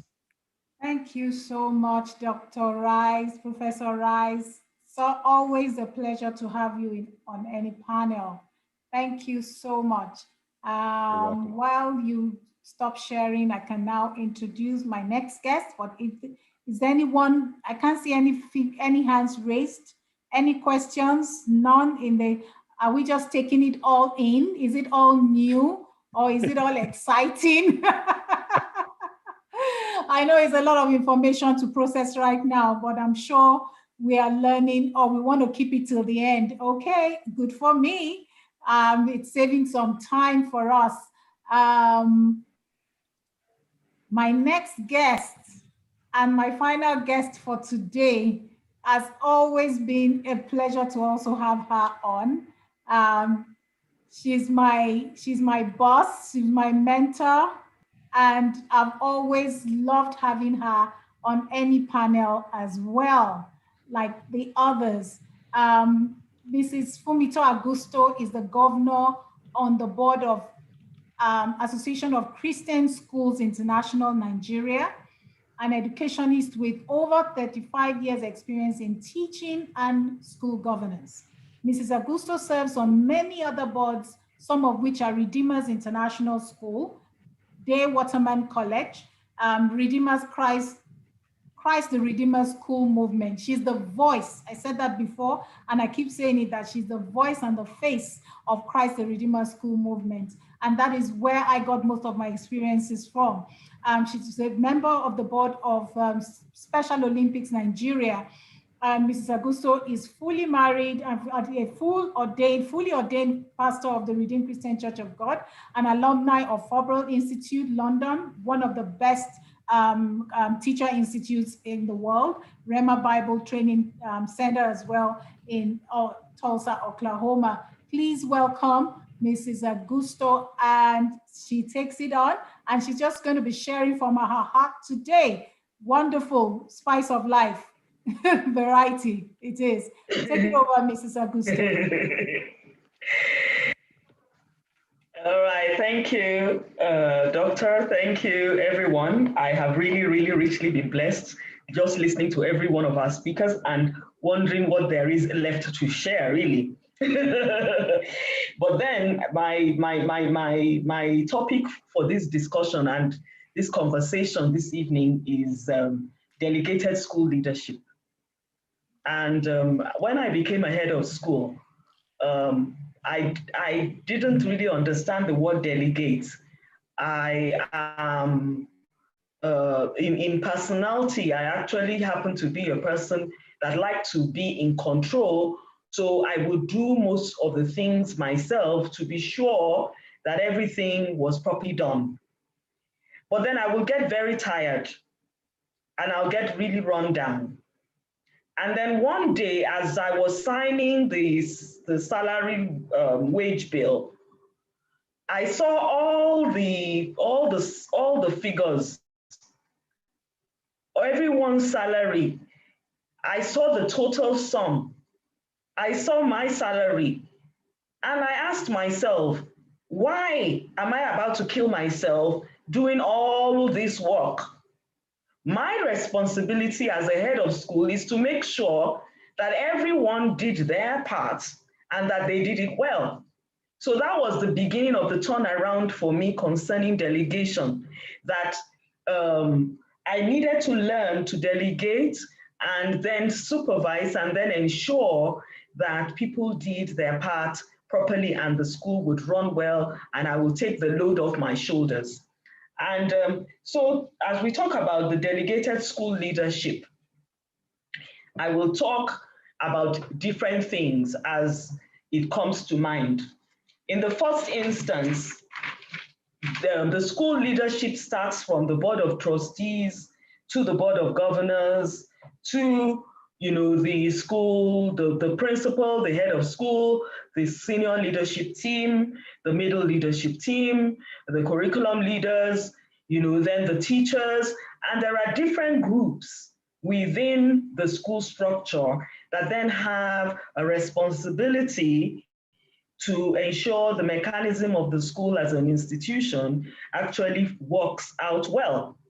So I then would say that the manner in which the mechanism is set in motion is very crucial to how we actually ensure that the school is well run and that everyone is very clear about their own work or their jobs within the organization.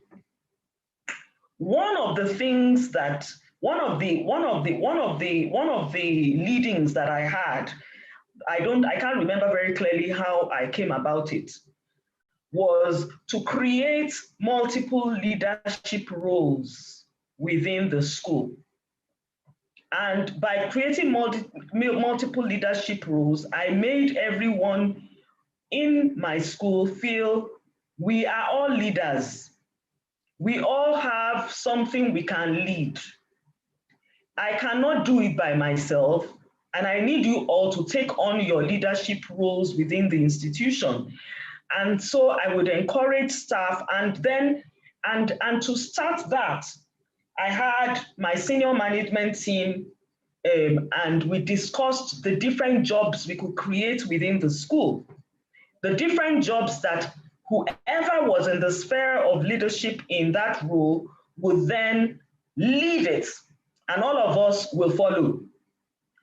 But you have to bring your ideas to the senior management team, we adopt it, and then you go off and lead your roles. And in those roles, we also would say that the roles are not part of your regular teaching jobs. Your job as a teacher was something else, but these leadership roles were roles that we created the job descriptions for those roles that you signed on for, and roles that you could actually also, at the end of a particular year, say, I would like to be taken off this particular role for this reason or that reason. And someone else interested in that role could take it on. And we had situations where people had 2 or 3 leadership roles that they enjoyed within the institution. And in creating these roles and writing out the job descriptions and one had to think through what the jobs were. For example, if we provided school bus services, bringing children to school daily and taking them back. We had leadership, we had people in leadership roles who managed the system in support of the school transport service providers. So a teacher that was then in charge of the school bus services would then do the timetable of teachers who made sure children all got on board, marked the registers and all that. And he had, the clubs, the school clubs, the healing center, the school clinic. Different teachers took on different roles, playground duty managers. Everyone had like an elevated role that they did like and they did enjoy. And they would go out and they would, and with their heads lifted up. And when you go to their department, you really had to respect them because they were in the lead there. They were in the lead. If it's lunchtime, if you're a lunchtime lead or you're a lunchtime, you tasted the food, you signed to make sure the food was well prepared. You kept a record of the meals that were brought in. You got the children to taste the food. You got the feedback on all the, and of course, I mean, in the excellence of the manner in which the multiple leadership roles were managed. It was multitasking, but there were people who enjoyed it and who then took pride in the work they were doing, and who then so much so that they really, I mean, they didn't want to fail. They also, the hands and the legs and the arms of the leadership of the head of school, the principal, was in every place, but they didn't have to be there because there was someone else there who felt that they were the leader in that area and they were responsible. So after school supervisors, till children got lifted and taken home by parents, there were different roles. I mean, I can't name all of them. I think we had about almost 40 leadership roles running. And you know, and people did enjoy their roles.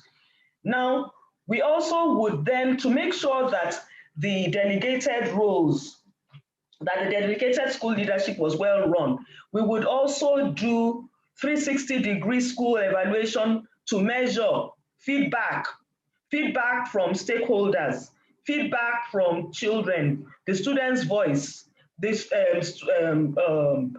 feedback from parents, surveys, to ensure that we were not failing in any of those little services that we thought were delegated. And if you know that we're going to get feedback, you can't imagine that you don't want your department to fail, because the feedback will then come to the table. And if the feedback from your section is not so good, we're going to have to reevaluate your role in this, your supposed leadership position. So we also had strategy sessions, strategic plans, school improvement plans, and everyone had to be a part of the dialogue, because it was a delegation of roles and all that. Policies were important for the administrative structures. Policies, you know, in establishing governance management structure that is sustainable. Policies are the manner in which good governance will operate. When the policies are in place, policies are also supposed to be reviewed at least maybe 2 or 3 years, because things change in this world and you can't keep it stagnant. Staff handbooks, operational handbooks, pupil and parent handbooks. These are manners by which you are delegating, but everything is written down. Everything is structured. You can't be making the rules as you go along.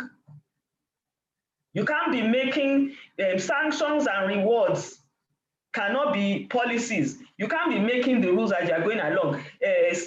Even staff, terms of service, expectations, their job descriptions, the manner in which you should comport yourself, you know, dress codes, everything just has to be written. Short of that, what then happens is that you are setting someone up somewhere to fail. And then you want to now, so if even good boards make sure that they're governed by policy. You can't just suddenly wake up one day and then start changing the rules because it's just not convenient, and stuff like that. Everything, all processes, all structures, all rules in writing and adopted by the board in a formal manner. Documents kept physically and in e-copies, so that in succession, if you are out of the picture, how the school operates is in written form. It's not in your head as you are going along. It's something that is already documented. You know, some people will say, but there is the right way and wrong way of doing things. So you expect them to know. You can't expect them to know. What we do in this institution may be different from the way we do. So someone comes into your school, they come into your culture, they come into your climate, they come into the manner in which things are done in that environment. They may be coming from a different place. But if everything is written, there should be induction. Delegation also is good induction. You can't, I mean, if I take a job in a different institution, they will fail me to not give me an induction, because you are now asking me to do it by head knowledge. And if I then do it by head knowledge and you are imagining something else, then I'm going to fail, because your expectations will not be met.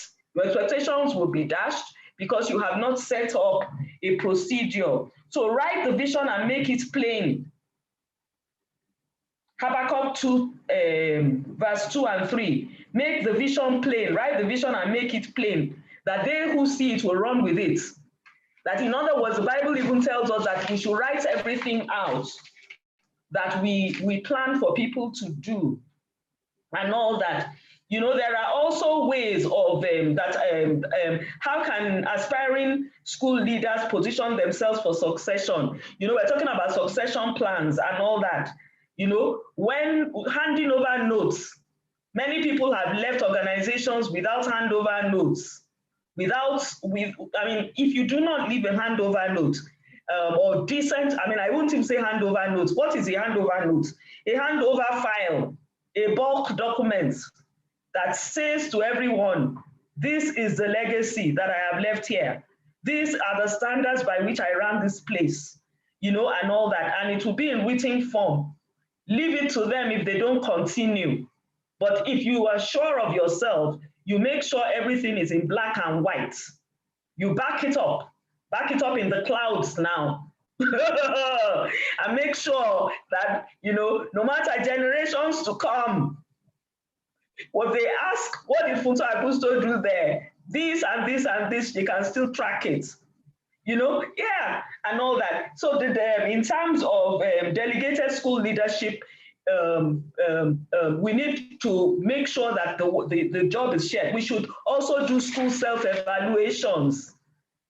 School self-evaluations, you know, and of course, if you are using the rubric of a very well-established organization to evaluate your system and evaluate your performance, and you are being truthful to yourself, you will tell yourself and critique yourself. They say, judge yourself that you be not judged.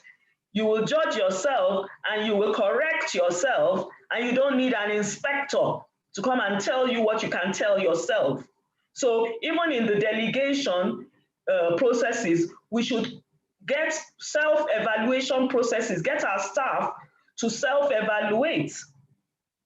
Weigh yourself, measure yourself, and use rubrics that are measurable, that they can tell fairly, and then sit with them over the rubrics and over the standards, and ensure that everyone, it has to be a conversation, that you will talk with them, you will talk them through, and you will set the targets for their improvement.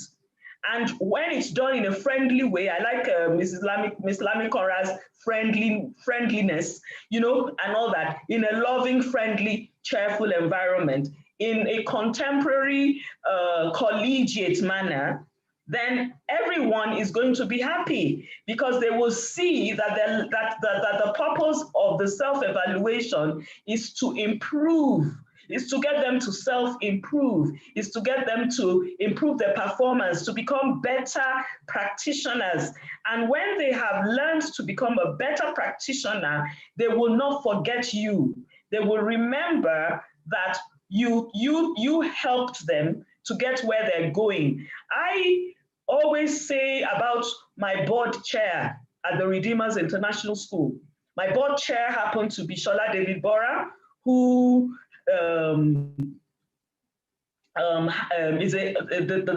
who just retired from the top of Stanbic Bank, you know, and all that. And she was a banker, and I was a teacher. And so I always say to Shola, you turned a teacher into an administrator, because of the manner in which she would, you know, encourage me. I'm in fact, anyone that knows me knows that I'm a very confident person. So the manner in which she would encourage me, and she would tell me that, let's think scientifically, and she would pose questions, and she would make me think, and she would make me present documents, and then she would scientifically take me to where she wants the school to go. She did not impose her ways. She did not insist. And the persuasive way in which she led the board, I learned a lot of things about delegation, about, you know, self-evaluation, and in a practical way. You know, even my annual appraisals, when nobody was marking me, it was more like, can you do a self-evaluation of yourself? You know, where do you think your weaknesses are? Where are your targets? What targets can we set for you? Where should the school really be going now? A conversation that leads the person and encourages the person to improve themselves and take themselves to another level without demeaning them or minimizing them or making them feel small in their minds. You know, and I'm promoting the value, because everyone has a value. Everyone has something in them that you can pick up and use and steer in a direction that at the end of the day, when they look back, they can actually see where they started from, and in a couple of years where they have been led and what they have been able to achieve. So I don't know, Mrs. Dr. Pamela, as I call her, you know, how many more minutes do I have? Can I keep talking? You have 3 more minutes to go. You know, so as I close, I will say that we should really be thinking strategically. We should be exhibiting faith and trust in others. We should be developing positive relationships. We should be optimistic, and we have resilience. But above all, we should be modeling the leadership. We should be modeling the leadership. We should be showing people the way to do it.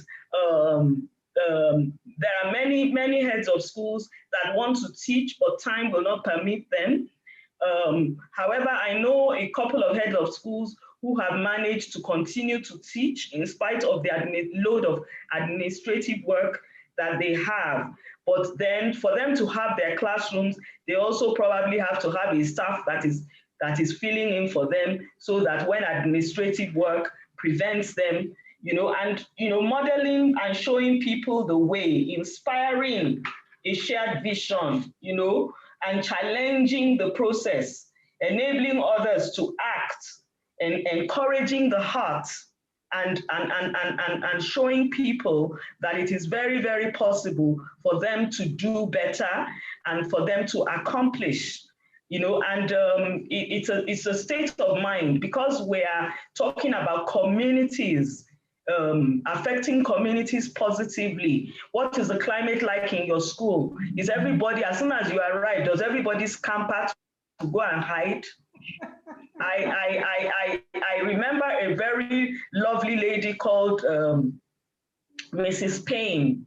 In my first teaching, my second teaching experience, after my youth service, I went to teach in St. Xavier's School, Ikoyi, and Mrs. Payne had taught there for several years. And I always tell people that I'm not going to, like, whenever I'm provoked as a leader, I will say, I'm not going to let you people turn me into something I am not.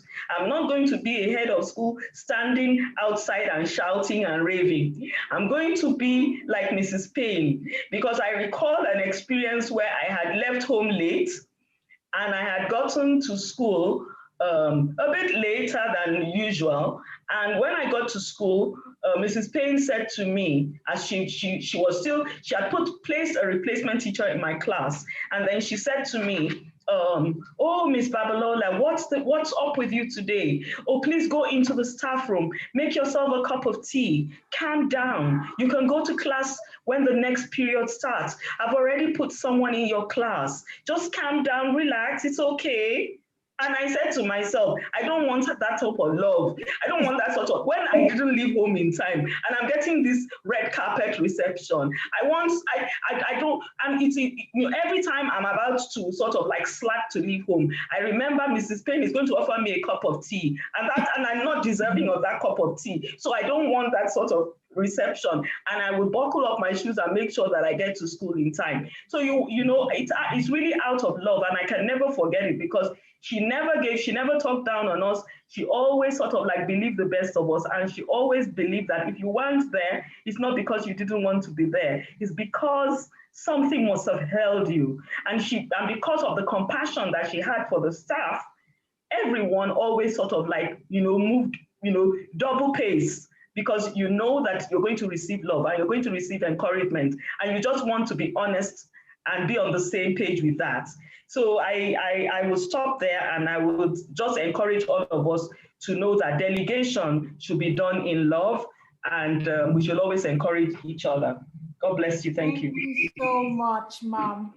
Thank you very much. Any questions at this time for Mrs. Augusto?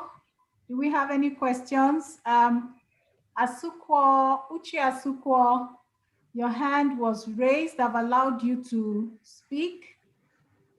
If you still want to speak, in Phoenix, also, you can unmute yourself. I've allowed you to speak. Ask your questions now before we go on to the final segment of today's training, today's webinar.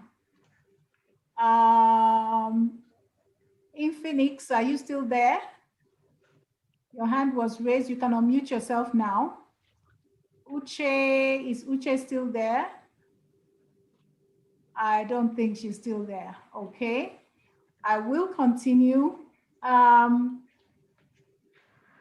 It's very important that what we're talking about are contemporary leadership, school leadership concepts. And in distributed school leadership concepts, one of the things is that it's a preferred collective, it's interconnected, it's participatory. Everything we have said today also, you know, rounds this up. So what I always say is leadership should be shared for the benefit, you know, for the benefit of an effective progress in a collaborative group. Because if your teachers are not together with you, then continuous improvement is not fostered. You will not, that means you have different visions, you have different values. But at some point, you would notice that spiritual leadership concept helps you out. Pastor Funto, today, I'm also sure of a lot of us as heads of schools, within, even in our secular schools, have some form of value, spiritual values that we share so deeply. And that's one of the things that I've discovered from my research and from experience, that spiritual leadership concept is one thing that has helped us to succeed as, you know, successful school leaders. And spiritual leadership is the art of developing a vision where both leaders and followers have this experience with the ability to make a difference. And that making a difference is just a sense of calling. It extends and, you know, beyond instructional leadership, extends beyond transactional leadership, extends beyond the transformational leadership concepts. Because one thing that it enables you to do, it makes you charismatic. It gives you ethics. Your life is based on whatever you do. Like the example Mrs. Augusto just gave about somebody loving on her. It's that person's ethics that she needs to do what she needs to do to be loving. She has moral values. She's very authentic, making sure that our staff, the well-being of her staff, Mrs. Payne, that is, I'm referring to Mrs. Payne's example, and her relationship with Pastor Funto. And I'm sure that's the same thing she would do for every other teacher. That's being authentic. Being a servant, having a servant leadership attitude, being self-sacrificing, a lot of times, if we don't go out of our way to care for our teachers, our students, even our parents. I remember a very good story. The child was picked up late. We tried to get the mother. We couldn't reach the mother. We tried to reach the father. We couldn't reach the father. And this child said to me, you know what, today I think my mommy is not happy. And I think my daddy is not happy with my money. And she went on and on and on and on. But I had to make that sacrifice to stay back. I gave her lunch. I, made sure she did her homework because I knew that was what she was going to do when she got home. Made sure that she was well taken care of. And I told her, you know what? Sometimes you need to keep family secret. Don't tell me everything.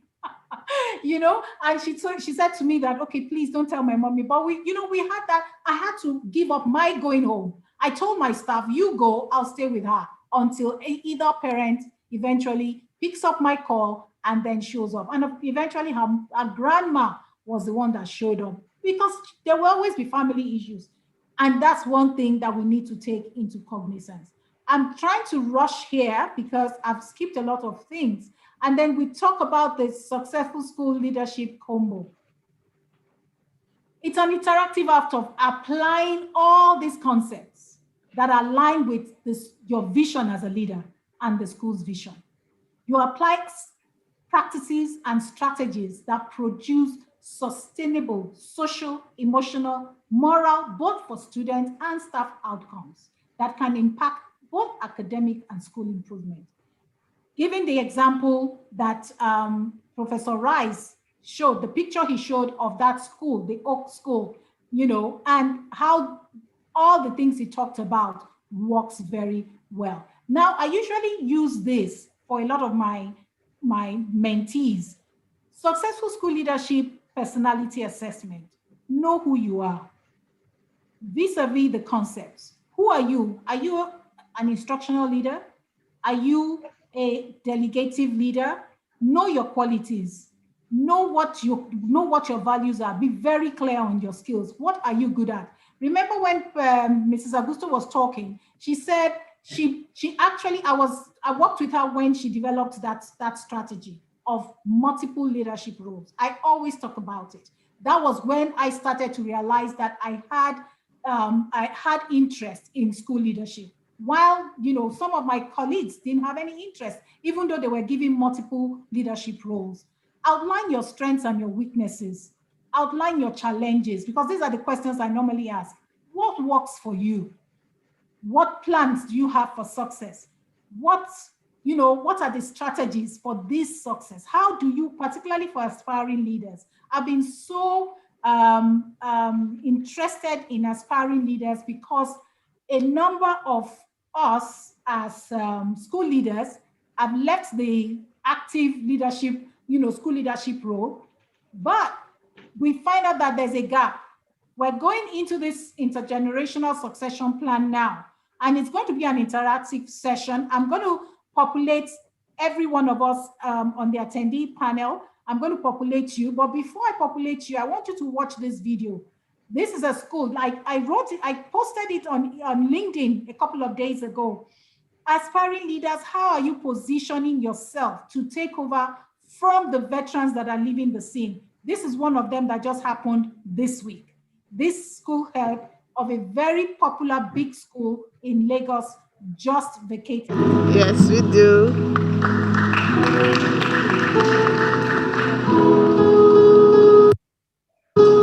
I'm trying to increase the... Yes, we do.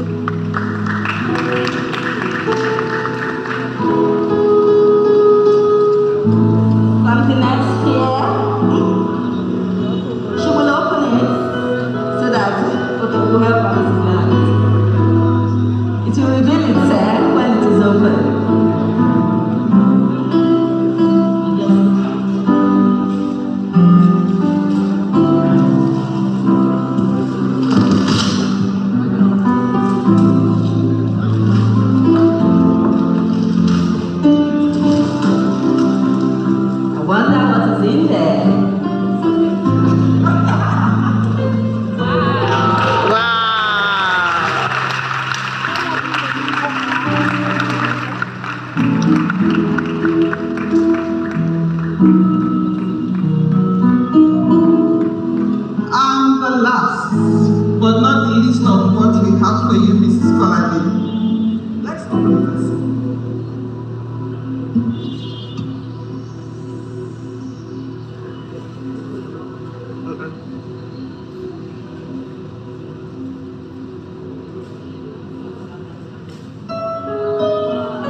Hey,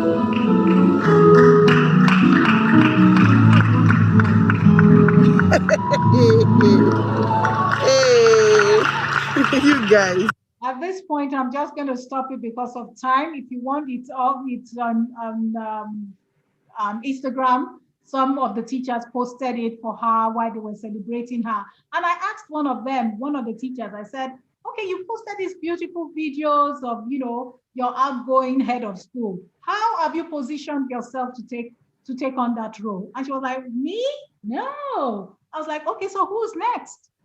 Is it from within the school? Because what happens most of the time is that a lot of schools and just like a lot of organizations, 57% of organizations do not plan for succession.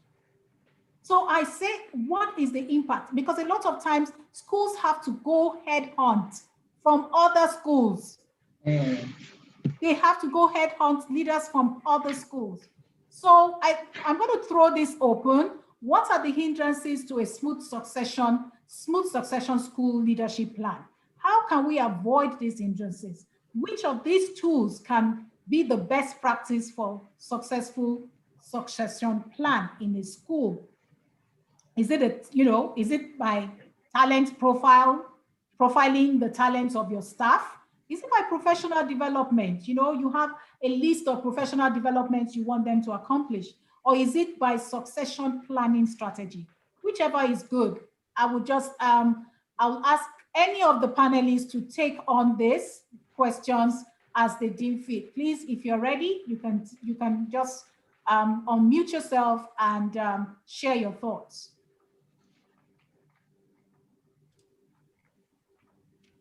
Any of the panelists, please. I think it's your obligation almost from the first day that you're hired to be thinking about how could this school run without me?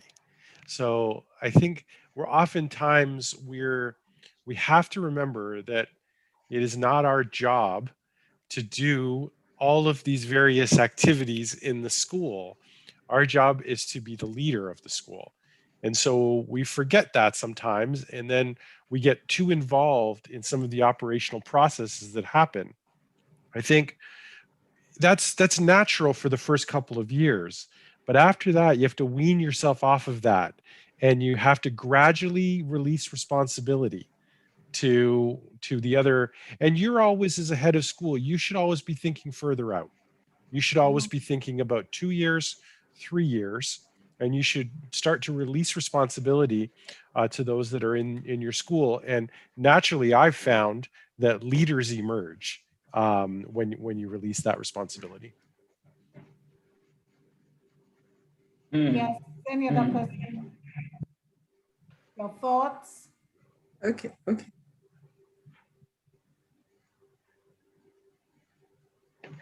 Well, basically, I would, okay. It's fine, Ma, please go ahead. Okay. When we talk about the hindrances to smooth succession of school leadership, when sometimes within certain institutions, the person in the lead role is not creating opportunities or learning opportunities for those who are within the organization to come up.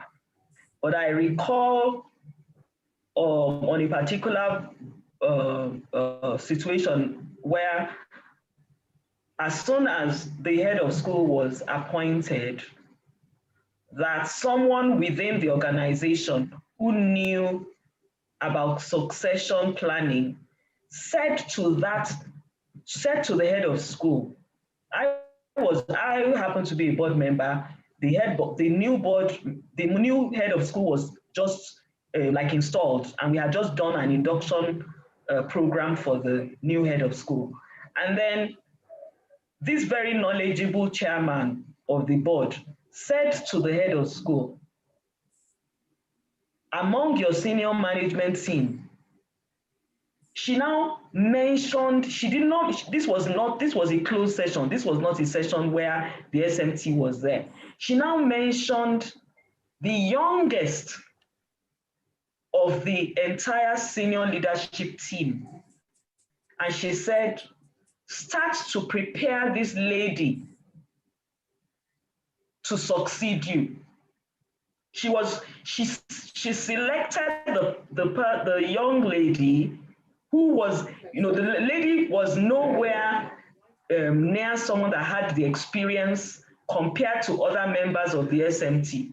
But she was pointing out potential because she looked at the new person, the new principal, the new head of school, and she felt that if in a couple of years, say 6 or 10 years, that person will be ready to retire, even if the person stayed with the institution, and that other younger person, at 10 years to her age, she'll be about the current age of that principal, and would be then ripe for the role. And that in the culture of the institution, it will be best for someone within the institution, just like that new head. That new head had been in the school for like 15 years. And then she was now being told, prepare someone to succeed you. Unfortunately, the story goes that that person did not prepare anybody. And at the end of when she was now going to retire, the school had to go outside to bring someone that had the skills to sit in the role of the head, and it was a painful thing for the rest of the SMT and all the people within. However, sometimes a school that has not prepared for succession within itself will then have to go outside their school to find someone who will fill the gap, because if they don't do that, their school may go down. So hindrances, not preparing, not having foresight, not preparing, not modeling, not equipping, because it means also investing, training, exposure, putting knowledge, impartation. I know someone that said to me, I want you to put your head, I want to put my head against your head so that everything inside your head will go inside my head. I said, that's not how it's done. It's not done like that. You have to sort of understudy me. If you want to know what I do, then you have to sort of understudy me, watch me, learn from me, ask me questions, observe how I do my things, and then you will learn from me. So it's because people don't even think, or some people are insecure. They are afraid to let other people be empowered, that they may run away with the power. Yes, they may run away with the power. However, you owe yourself and the institution you are working in to empower them and then contain the powers, that the power can then be released at the appropriate time, and they will function and they will blossom and they will flourish.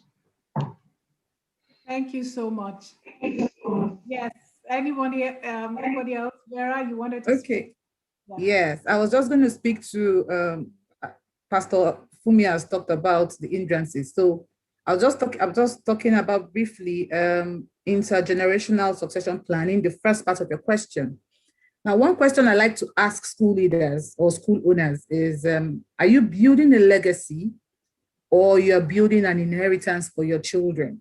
We see quite a number of school leaders who feel that, oh, we want our school to go beyond our generation. I want my school to outlive me.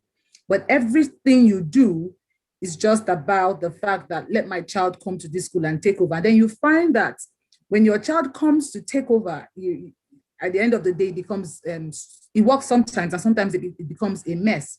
So what I advise when it comes to succession planning is, as much as possible, school leaders, school owners should put a distinction between ownership and management.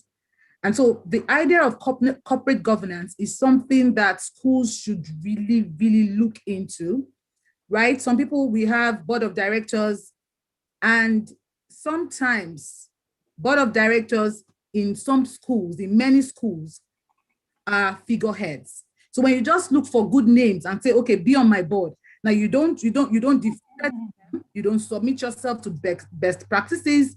You don't have such detached directors that know the business of schooling, so that on its own, it's a problem that you have created as a school leader. And then when you want to begin to go beyond, because a very good way to make sure your school outlives you, because that's the long term of succession planning, is the fact that you have created a board or a trustee that you have that will be detached from your school, yes, but they have a voice. It means they know what the job is about, they know how to help you grow, and they know the things that would make your business thrive. And so such people are being underutilized in some school instances. So school leaders, school owners, you must learn the art of working with your board and then working with external support. I was reading, I was in a conference recently where I found that the Coke that we drink today started out as a medicinal drink. All right. So you may carry the vision that is really good, but if you defer to people who can do better, who have a better understanding of the business, you will find that your business begins to outlive you. Today, afterwards, a CEO came up on board and changed the dynamics and made Coca-Cola an entertainment drink. If you see today, there's hardly any home that you find someone who would not take Coke. So one good way to do this is to ensure that you're working with valuable hands. School leaders as well, I suggest again that even though you have people who are supposed to be retirees or leaving your system, there's a way you can keep them. There's a way you can retain exceptional retirees, maybe by form of contracting, a form of consultancy, right? One of the problems that you may have is if you give too much power to a consultant that is not qualified to consult for you. But if you do this, I like to use the word exceptional, not because the person is related to you, not because the person is your friend. If you want to ensure that your school lasts the test of time, you must keep the gap. That there's a generational gap between the old and the new. For example, Pastor Mrs. Augusto, she's on the generation ahead of my own self, Vera. And so when you want to work, you want a proper succession planning for your school, you don't want to lose a Pastor Mrs. Augusto. You don't want to lose a Vera who is in late 30s. You don't want to lose the late 20 young ones who have so much ideas, who are who may be too hyper without some level of structure. So you have a system in your organization that understands that there is a generational gap and tries to help this gap, these three generations, as it were, to work together, leveraging on the experience of the highest person, and of course the new knowledge of the new people you have on your team. I don't know if I still have more time, but I could come back if there's someone else. Thank you so much, Dr. Vera. That was very, very important. Yes, Ms. Lamikara. Unmute yourself. Unmute yourself. Oh, okay. I can't get you. Okay, you don't want to make any contributions. Okay, all right. You're still muted. I can't hear you, ma'am. Okay, all right. Duncan, I can see your hands up. Yes? Yes, hi, good evening. Hi, Duncan. I'm speaking to you from England, believe it or not. I know Mrs. Augusto reasonably well, as she's one of my guardian angels, as I'm the principal of Day Waterman College, and she invited me to come along to this training, which I found very inspirational, actually. It's been very interesting, very uplifting. So thank you for all of your contributions. I just thought that I'd make one or two observations, if I may. The first observation is the importance of culture in a successful school. And I arrived at Day Waterman about 18 months ago, and it hasn't been a sort of easy journey due to COVID, etc., etc. But I have to say, when I arrived, I had a preset agenda almost in mind, and we're part of an organization called High Performance Learning, which seeks to develop the idea that everyone is capable of high performance, and that extends to both students and staff. And it takes a while to change that particular culture. And so we're sort of 12 months into this particular journey. And I do feel it's having quite a sort of beneficial impact on both students and staff. So getting the culture right, first and foremost, is vital to a successful school. And just moving on to the points about governance and guardian angels, it's really important that governors are there to act as critical friends, as some parents can be, actually, to act as critical friends, to actually guide the school in the right direction. So once one is on the right path towards the culture that one desires, it's really important that you have governors who are educationalists, who understand the importance both of academic emphasis and a caring, well-being culture, that they are there to sort of guide the school in any future innovations that it wishes to make. For instance, in the coming years, I sincerely hope that we are going to introduce more and more of a very explicit well-being culture. All schools will claim that implicitly they operate well-being policies and they look after the needs of all students. But how explicit is that in terms of the actual practices that are put into effect in schools? And so governance, in very committed governors, are absolutely vital to ensuring that innovations that are suggested by leaders fit with the culture of the school. And that brings me on to my sort of final point about succession planning, is that yes, it's very, very important to develop the skills and the knowledge of existing staff, and that can be done through both external training and indeed internal training. Having a staff mentoring program is one thing. But I don't think schools should necessarily be afraid of bringing in leaders from outside, provided that they have a body of very qualified staff in place who can ensure that the culture of the school is maintained. Fresh eyes bring fresh ideas, and sometimes that is actually quite important. So those are just a few observations that I wanted to make. Thank you very much. Thank you very much, Duncan. Very insightful, particularly the staff mentoring program. It's very important. I mean, because I'm one for bringing in people as a last resort. And when you're bringing in people, one of the things, I mean, Professor Hussein yesterday during the IG Live, he was supposed to be part of us today, but unfortunately he couldn't make it. He gave a practical example of what he's doing with a school right now that he's a member of the board with. And he said he's taking them a process of 1 full year. Why has it taken them that long to get someone? They have tried to bring, mentor people from inside, and they're like, okay, you shadow this person that is about to leave. So they request one of the policies, going back to the policy that Mrs. Abuso was talking about, one of the policies for a head of school in that school is that you give us a 2 to 1 year notice when you're going to leave.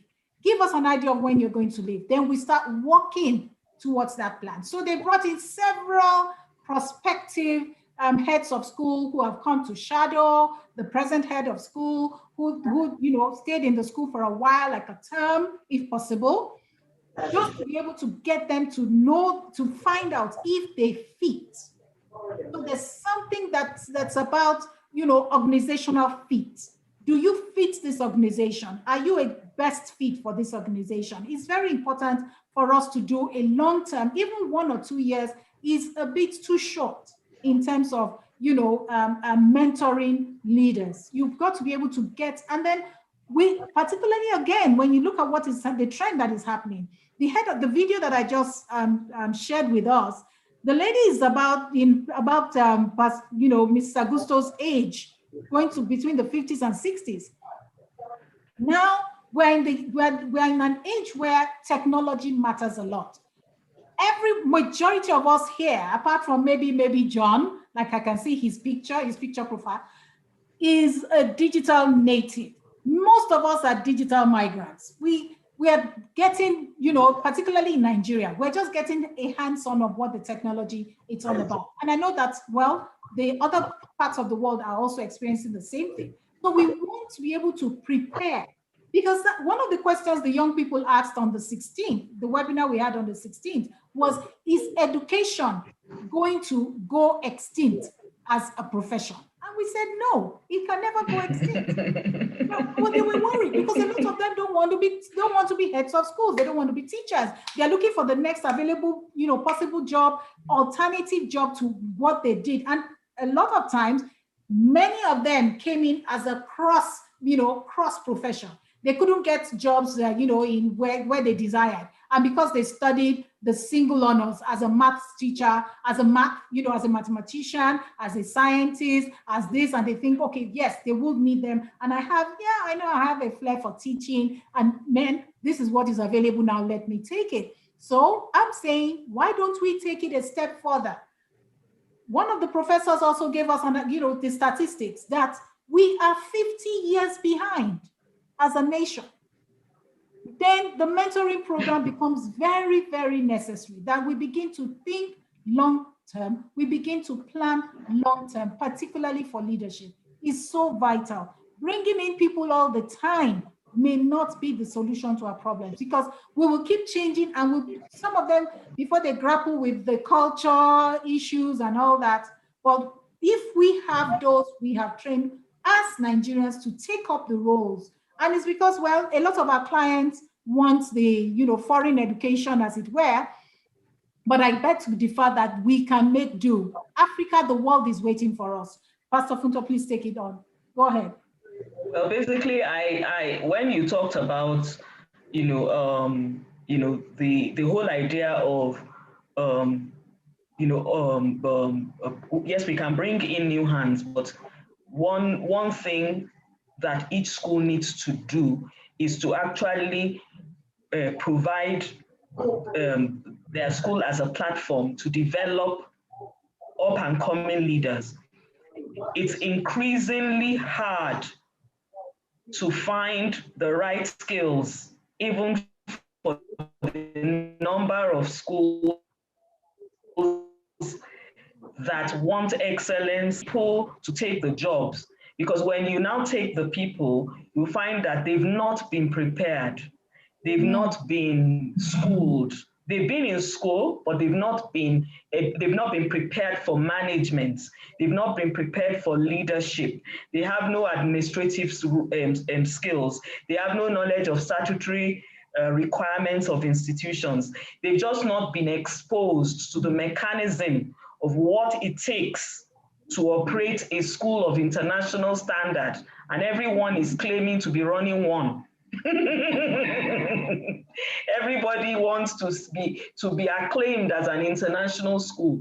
And so when it then comes to recruiting the right hands for the system, if I would say that that it should be the pride of the outgoing principal or head of school, that one of their own that they raised, that they trained, that they prepared succeeds then. But when nobody in your institution can be measured against you to even look anything like you, you should then be saying to yourself that you failed those who worked with you, you know, and that should challenge us to really always, you know, open up and teach. I mean, like I remember saying to my staff in the Redeemer School, please, if you are going to take a job outside this school, make sure that you pitch yourself for a higher level school. So if I hear that you have gone to one high flying school or another, I will console myself and say, oh, this big school poached my staff because there was something in them worth taking. And I will then beg them not to go below our level. At least we are, I would say, like, let's say we are middle level redeemers, that please, this is where we are. The only favor you can do me is to go higher. Please don't go down there and then mess up your CV. You know, because if you now, it may be very difficult for you to mend your CV after you've gone to some school that is below level.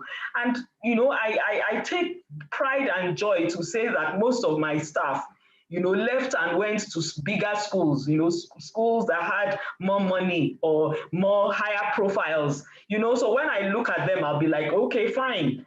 You know, I remember a particular experience where I had said it was the age where teachers had to become computer literate, and everybody wrote their lesson outlines by hand, biro and pen and the exercise books and all that, and submitted the exercise books. But we're now going into an IT age, and I said every teacher has to have an email address. And it seemed like I was making life hard for them. Email, why is she telling us that we must have email? Because in those days, internet, you almost have to go to a business center. They didn't have personal computers. And they really did lash out at me as the head of school. How can she, just a difficult person? She just wants to make life hard for us and all sorts of things like that. And then they continued. But you know, at the end of the day, by the time we went got to like April, I said, if you do not have IT skills by September, you don't have a job here anymore. We are not going to have people here who do not have IT skills. I became a winch. They lashed out at me and said all sorts of manners of things. Now, I'm going to end on the fact that, you see, most of those who lashed out at me then are the ones that actually use their computer skills to get themselves into Grange and some other schools like that. They left us in our little Surulere and went off to some greener pastures. And you know, and all that. And I said, what did you sell when you got there? Is it not this training that you got from this our little school here that has moved you ahead? And I take pride and joy in the fact that they were able, even if they thought I was a bully head teacher, you know, that they were able to use those skills to move themselves ahead in life.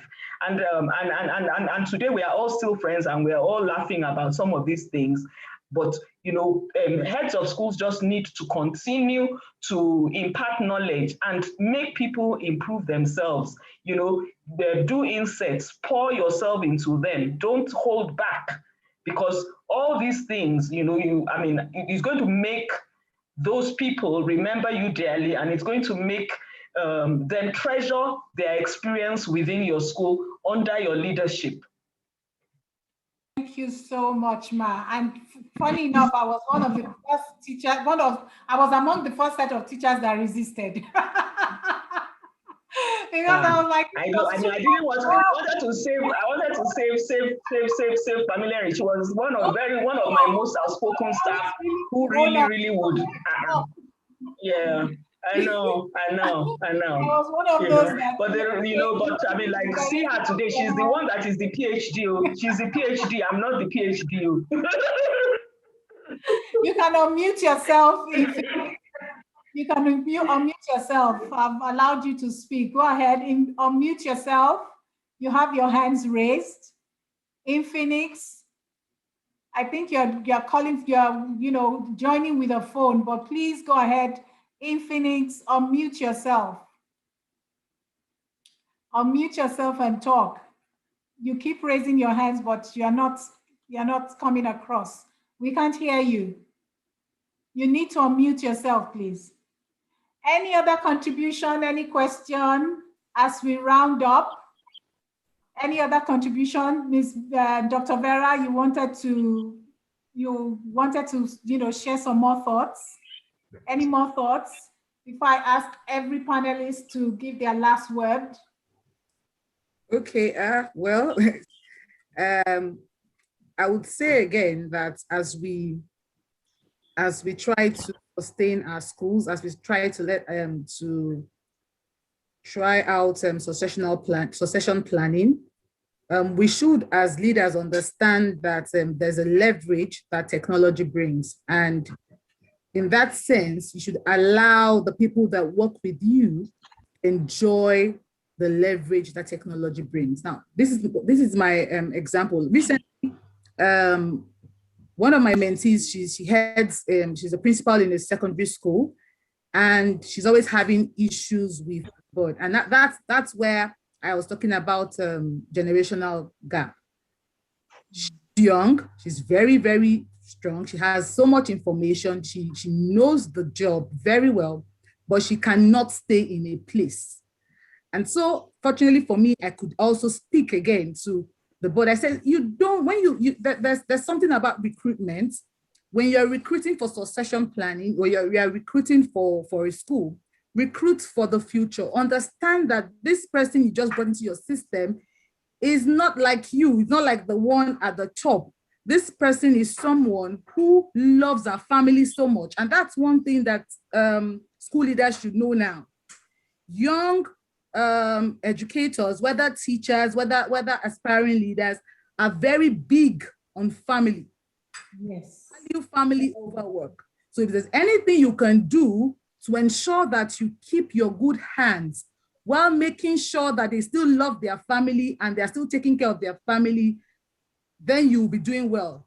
I like one thing I always say, that the one who works and stays on the job for more than the other does not necessarily mean, it's not a honor badge. That, oh, I work at 7 and I get back home at 8 every day. And there are people in your organization who will come to work at 7 and leave at 4, who will still deliver. So you must understand that if you want to keep good hands, you need to leverage on technology, as it were. And some leaders can still be in their house or wherever they have to be and still run what they have to run in the workplace. So I just think that some level of flexibility, right, would work for us. I can't begin to talk so much about social and friendly workplace because other panelists have handled that. I think it's something that school leaders should look at doing as well. One problem school leaders complain about is funds. And one way I see solid schools that have tried to build funds for themselves is the ability to diversify. You see, it happens with, we see this happen a lot with tertiary institutions, where you have a tertiary institution that is into maybe water factory. You see a tertiary institution that does maybe snacks, bread, and all of that. I'm not saying that school leaders have to do all of these things, but you can look for ways to get income for your school. I mean, that's also because we can't really be talking about succession if the school is going to die in the next 5 years. You need to get more money. You need to look for means of having more money.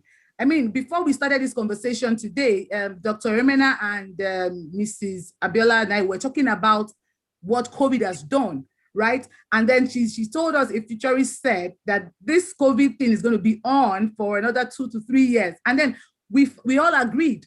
And so there's so much problems or pressures that will come to the school setting in the next 2, 3, 4 years. So what you want to do to stay in business is look for ways to ensure that income keeps coming, not necessarily from teaching learning, all right? Because we know that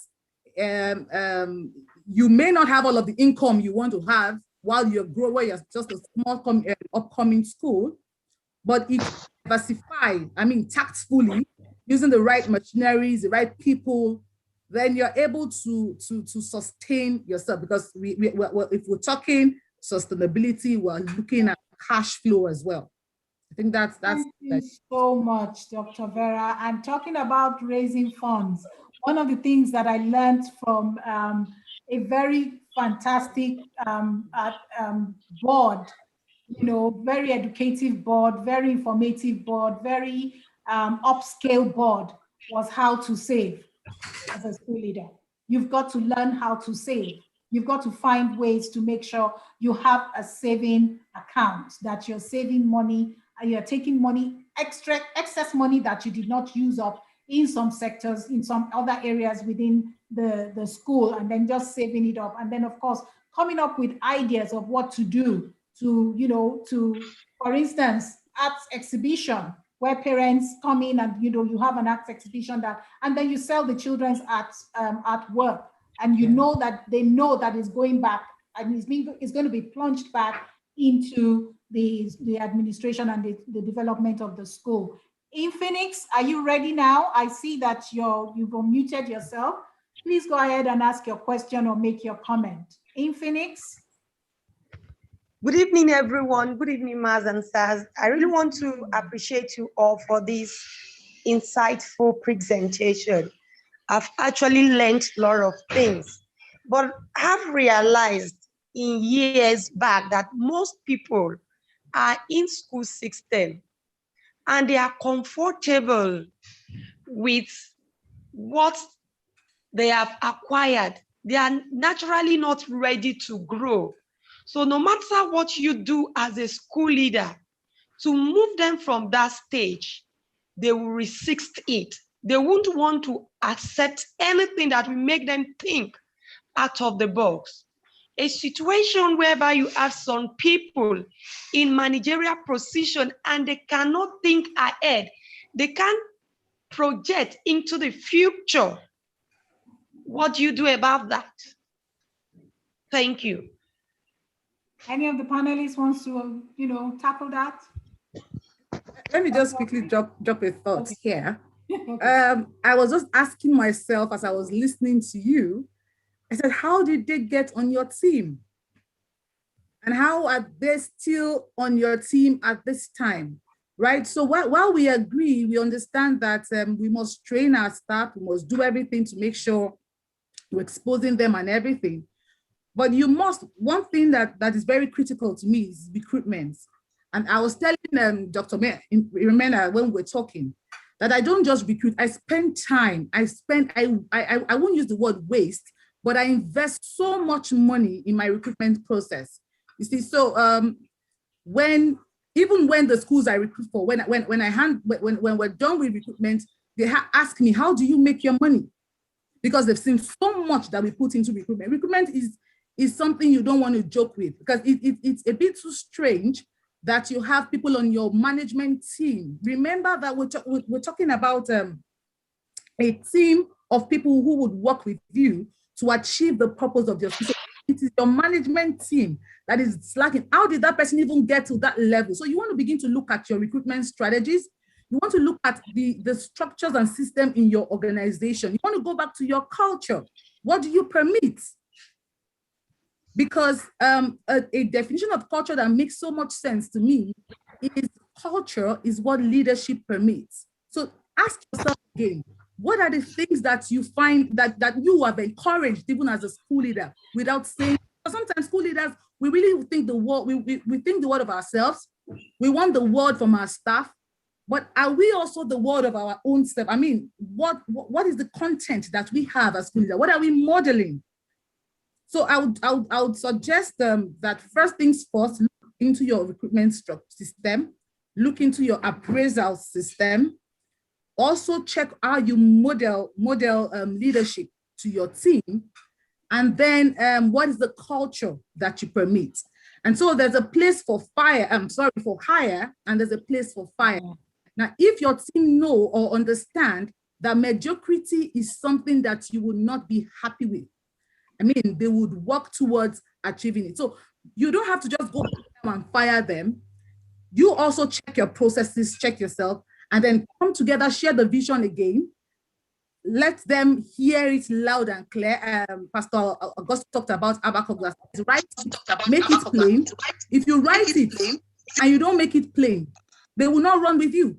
So by making it plain, you need to make your job is you're the chief marketing officer, not just marketing to clients or to parents. You are marketing your company, your vision, your thoughts to your clients. To your staff. So in making it plain, they can see for a certain that this is what we want to achieve. And by myself, I could just exit. If I say, what the team wants to achieve in this school, I can't achieve it. I'm not even fit for it. Before you sack me, I will sack myself. All right. So I just thought I should mention. It's even more difficult, like what she has just put in the chat box, that they were employed before she got into the system. So it can be very challenging, but you can always have, there are always ways around it. Unfortunately, we don't have much time. So last word, Professor Rice, last word, Miss Lamikora, last words, Mrs. Agusto, just your final word and of encouragement to those who are in this kind of situation. Just one sentence and we'll be done. Thank you all for waiting this long. I just love the passion. So I've been on a couple of these this summer, and I love hearing the passion come forth from all of the educators that I've worked with. You care so deeply about the future and the future of your countries and the future of your society.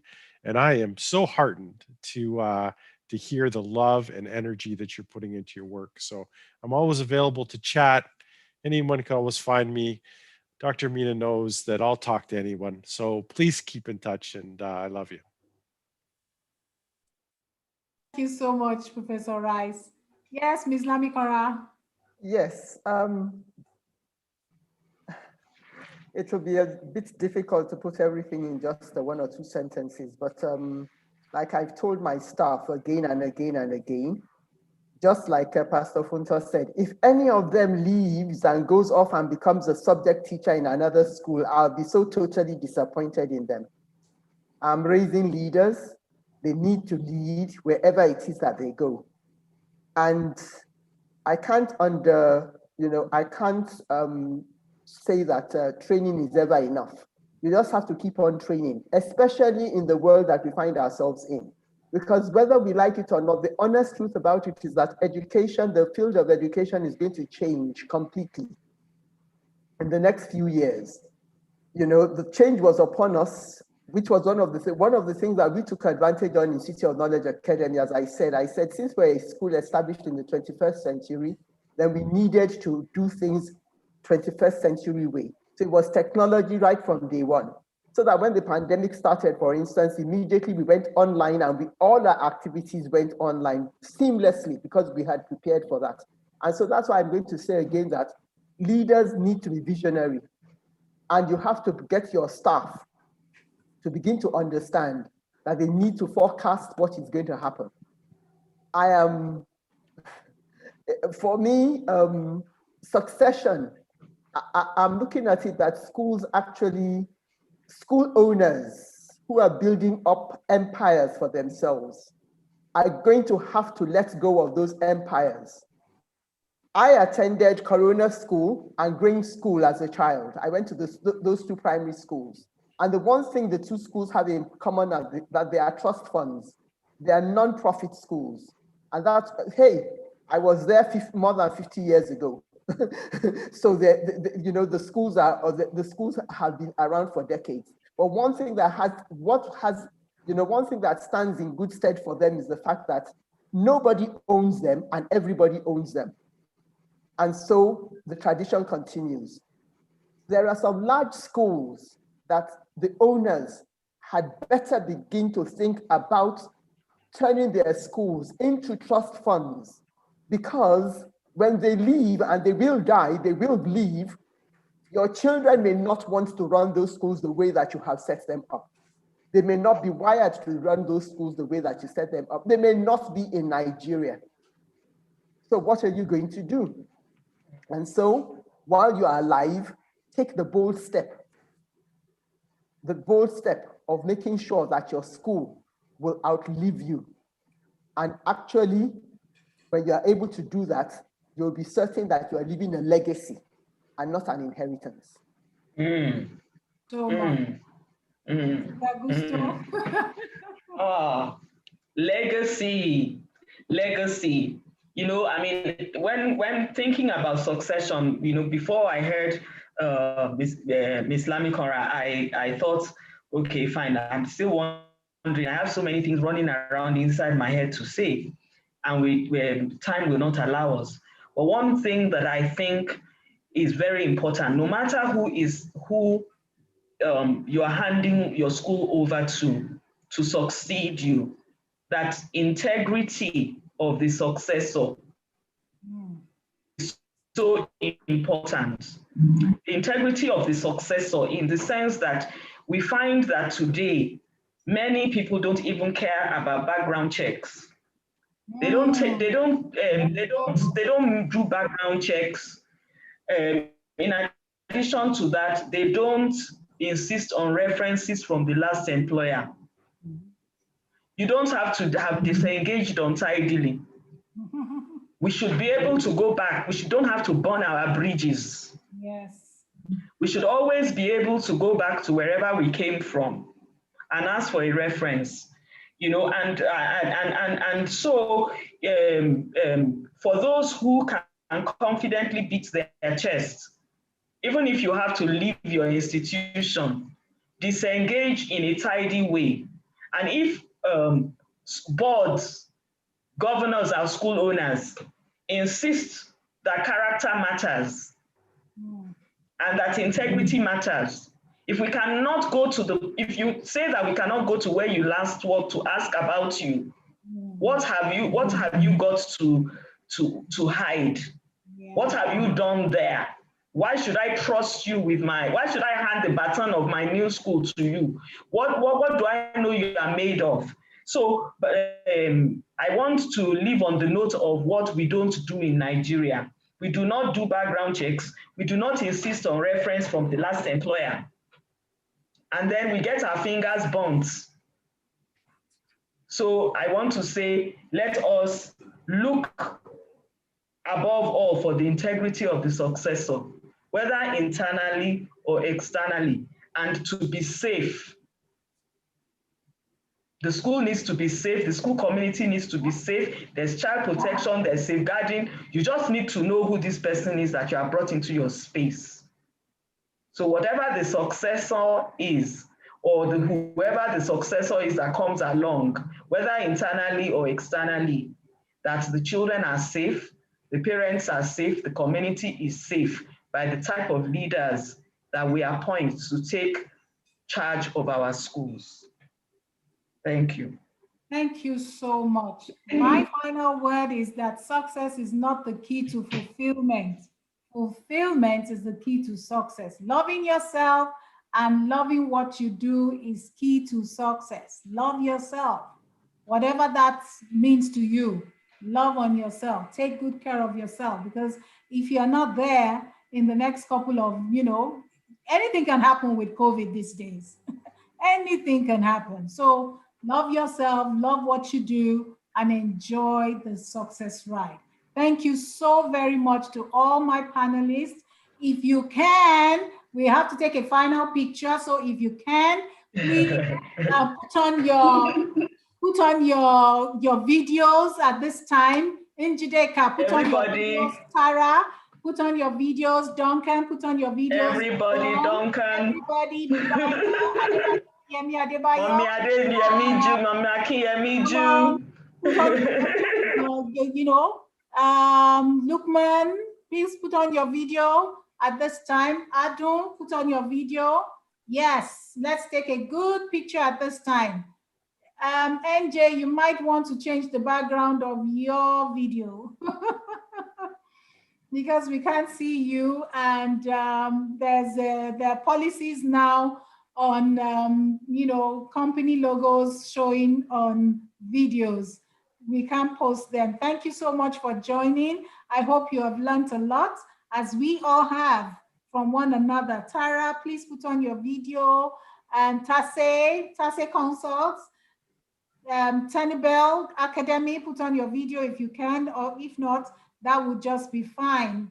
The more the people, the better. Thank you so much. And you can do a funny face, or thumbs up. Just do something. I don't like it just bare, not just faces. Smile and then do something nice. Funny. Peace. Yeah, I'm taking it now. Are we ready? 1, 2. Yeah. Oh, there we go. Thank you so very much. Thank you very much for joining us. Thank you. Thank you, Dr. Memena. God bless you all. Thank you for coming. Always a pleasure. Thank you very much. Nice hanging More out with all of you education for being here. conversations. Thank you. Yeah, the end of it. That's the end for this year, I hope. If somebody doesn't get Okay, thank you very much. Thank you so Nice much, meeting Mary. everyone. God bless you. Yes. Bye. God bless you. Bye. Bye, everyone. Bye. Thank you, Yemi. Thank you, Lukman. Thank you so much, Rufai. Thank you, Njideka. Thank you, John. Thank you, Tara. Thank you, Tassel Consult. Thank you, Tenabel. Thank you, Infinix. Have a very good evening.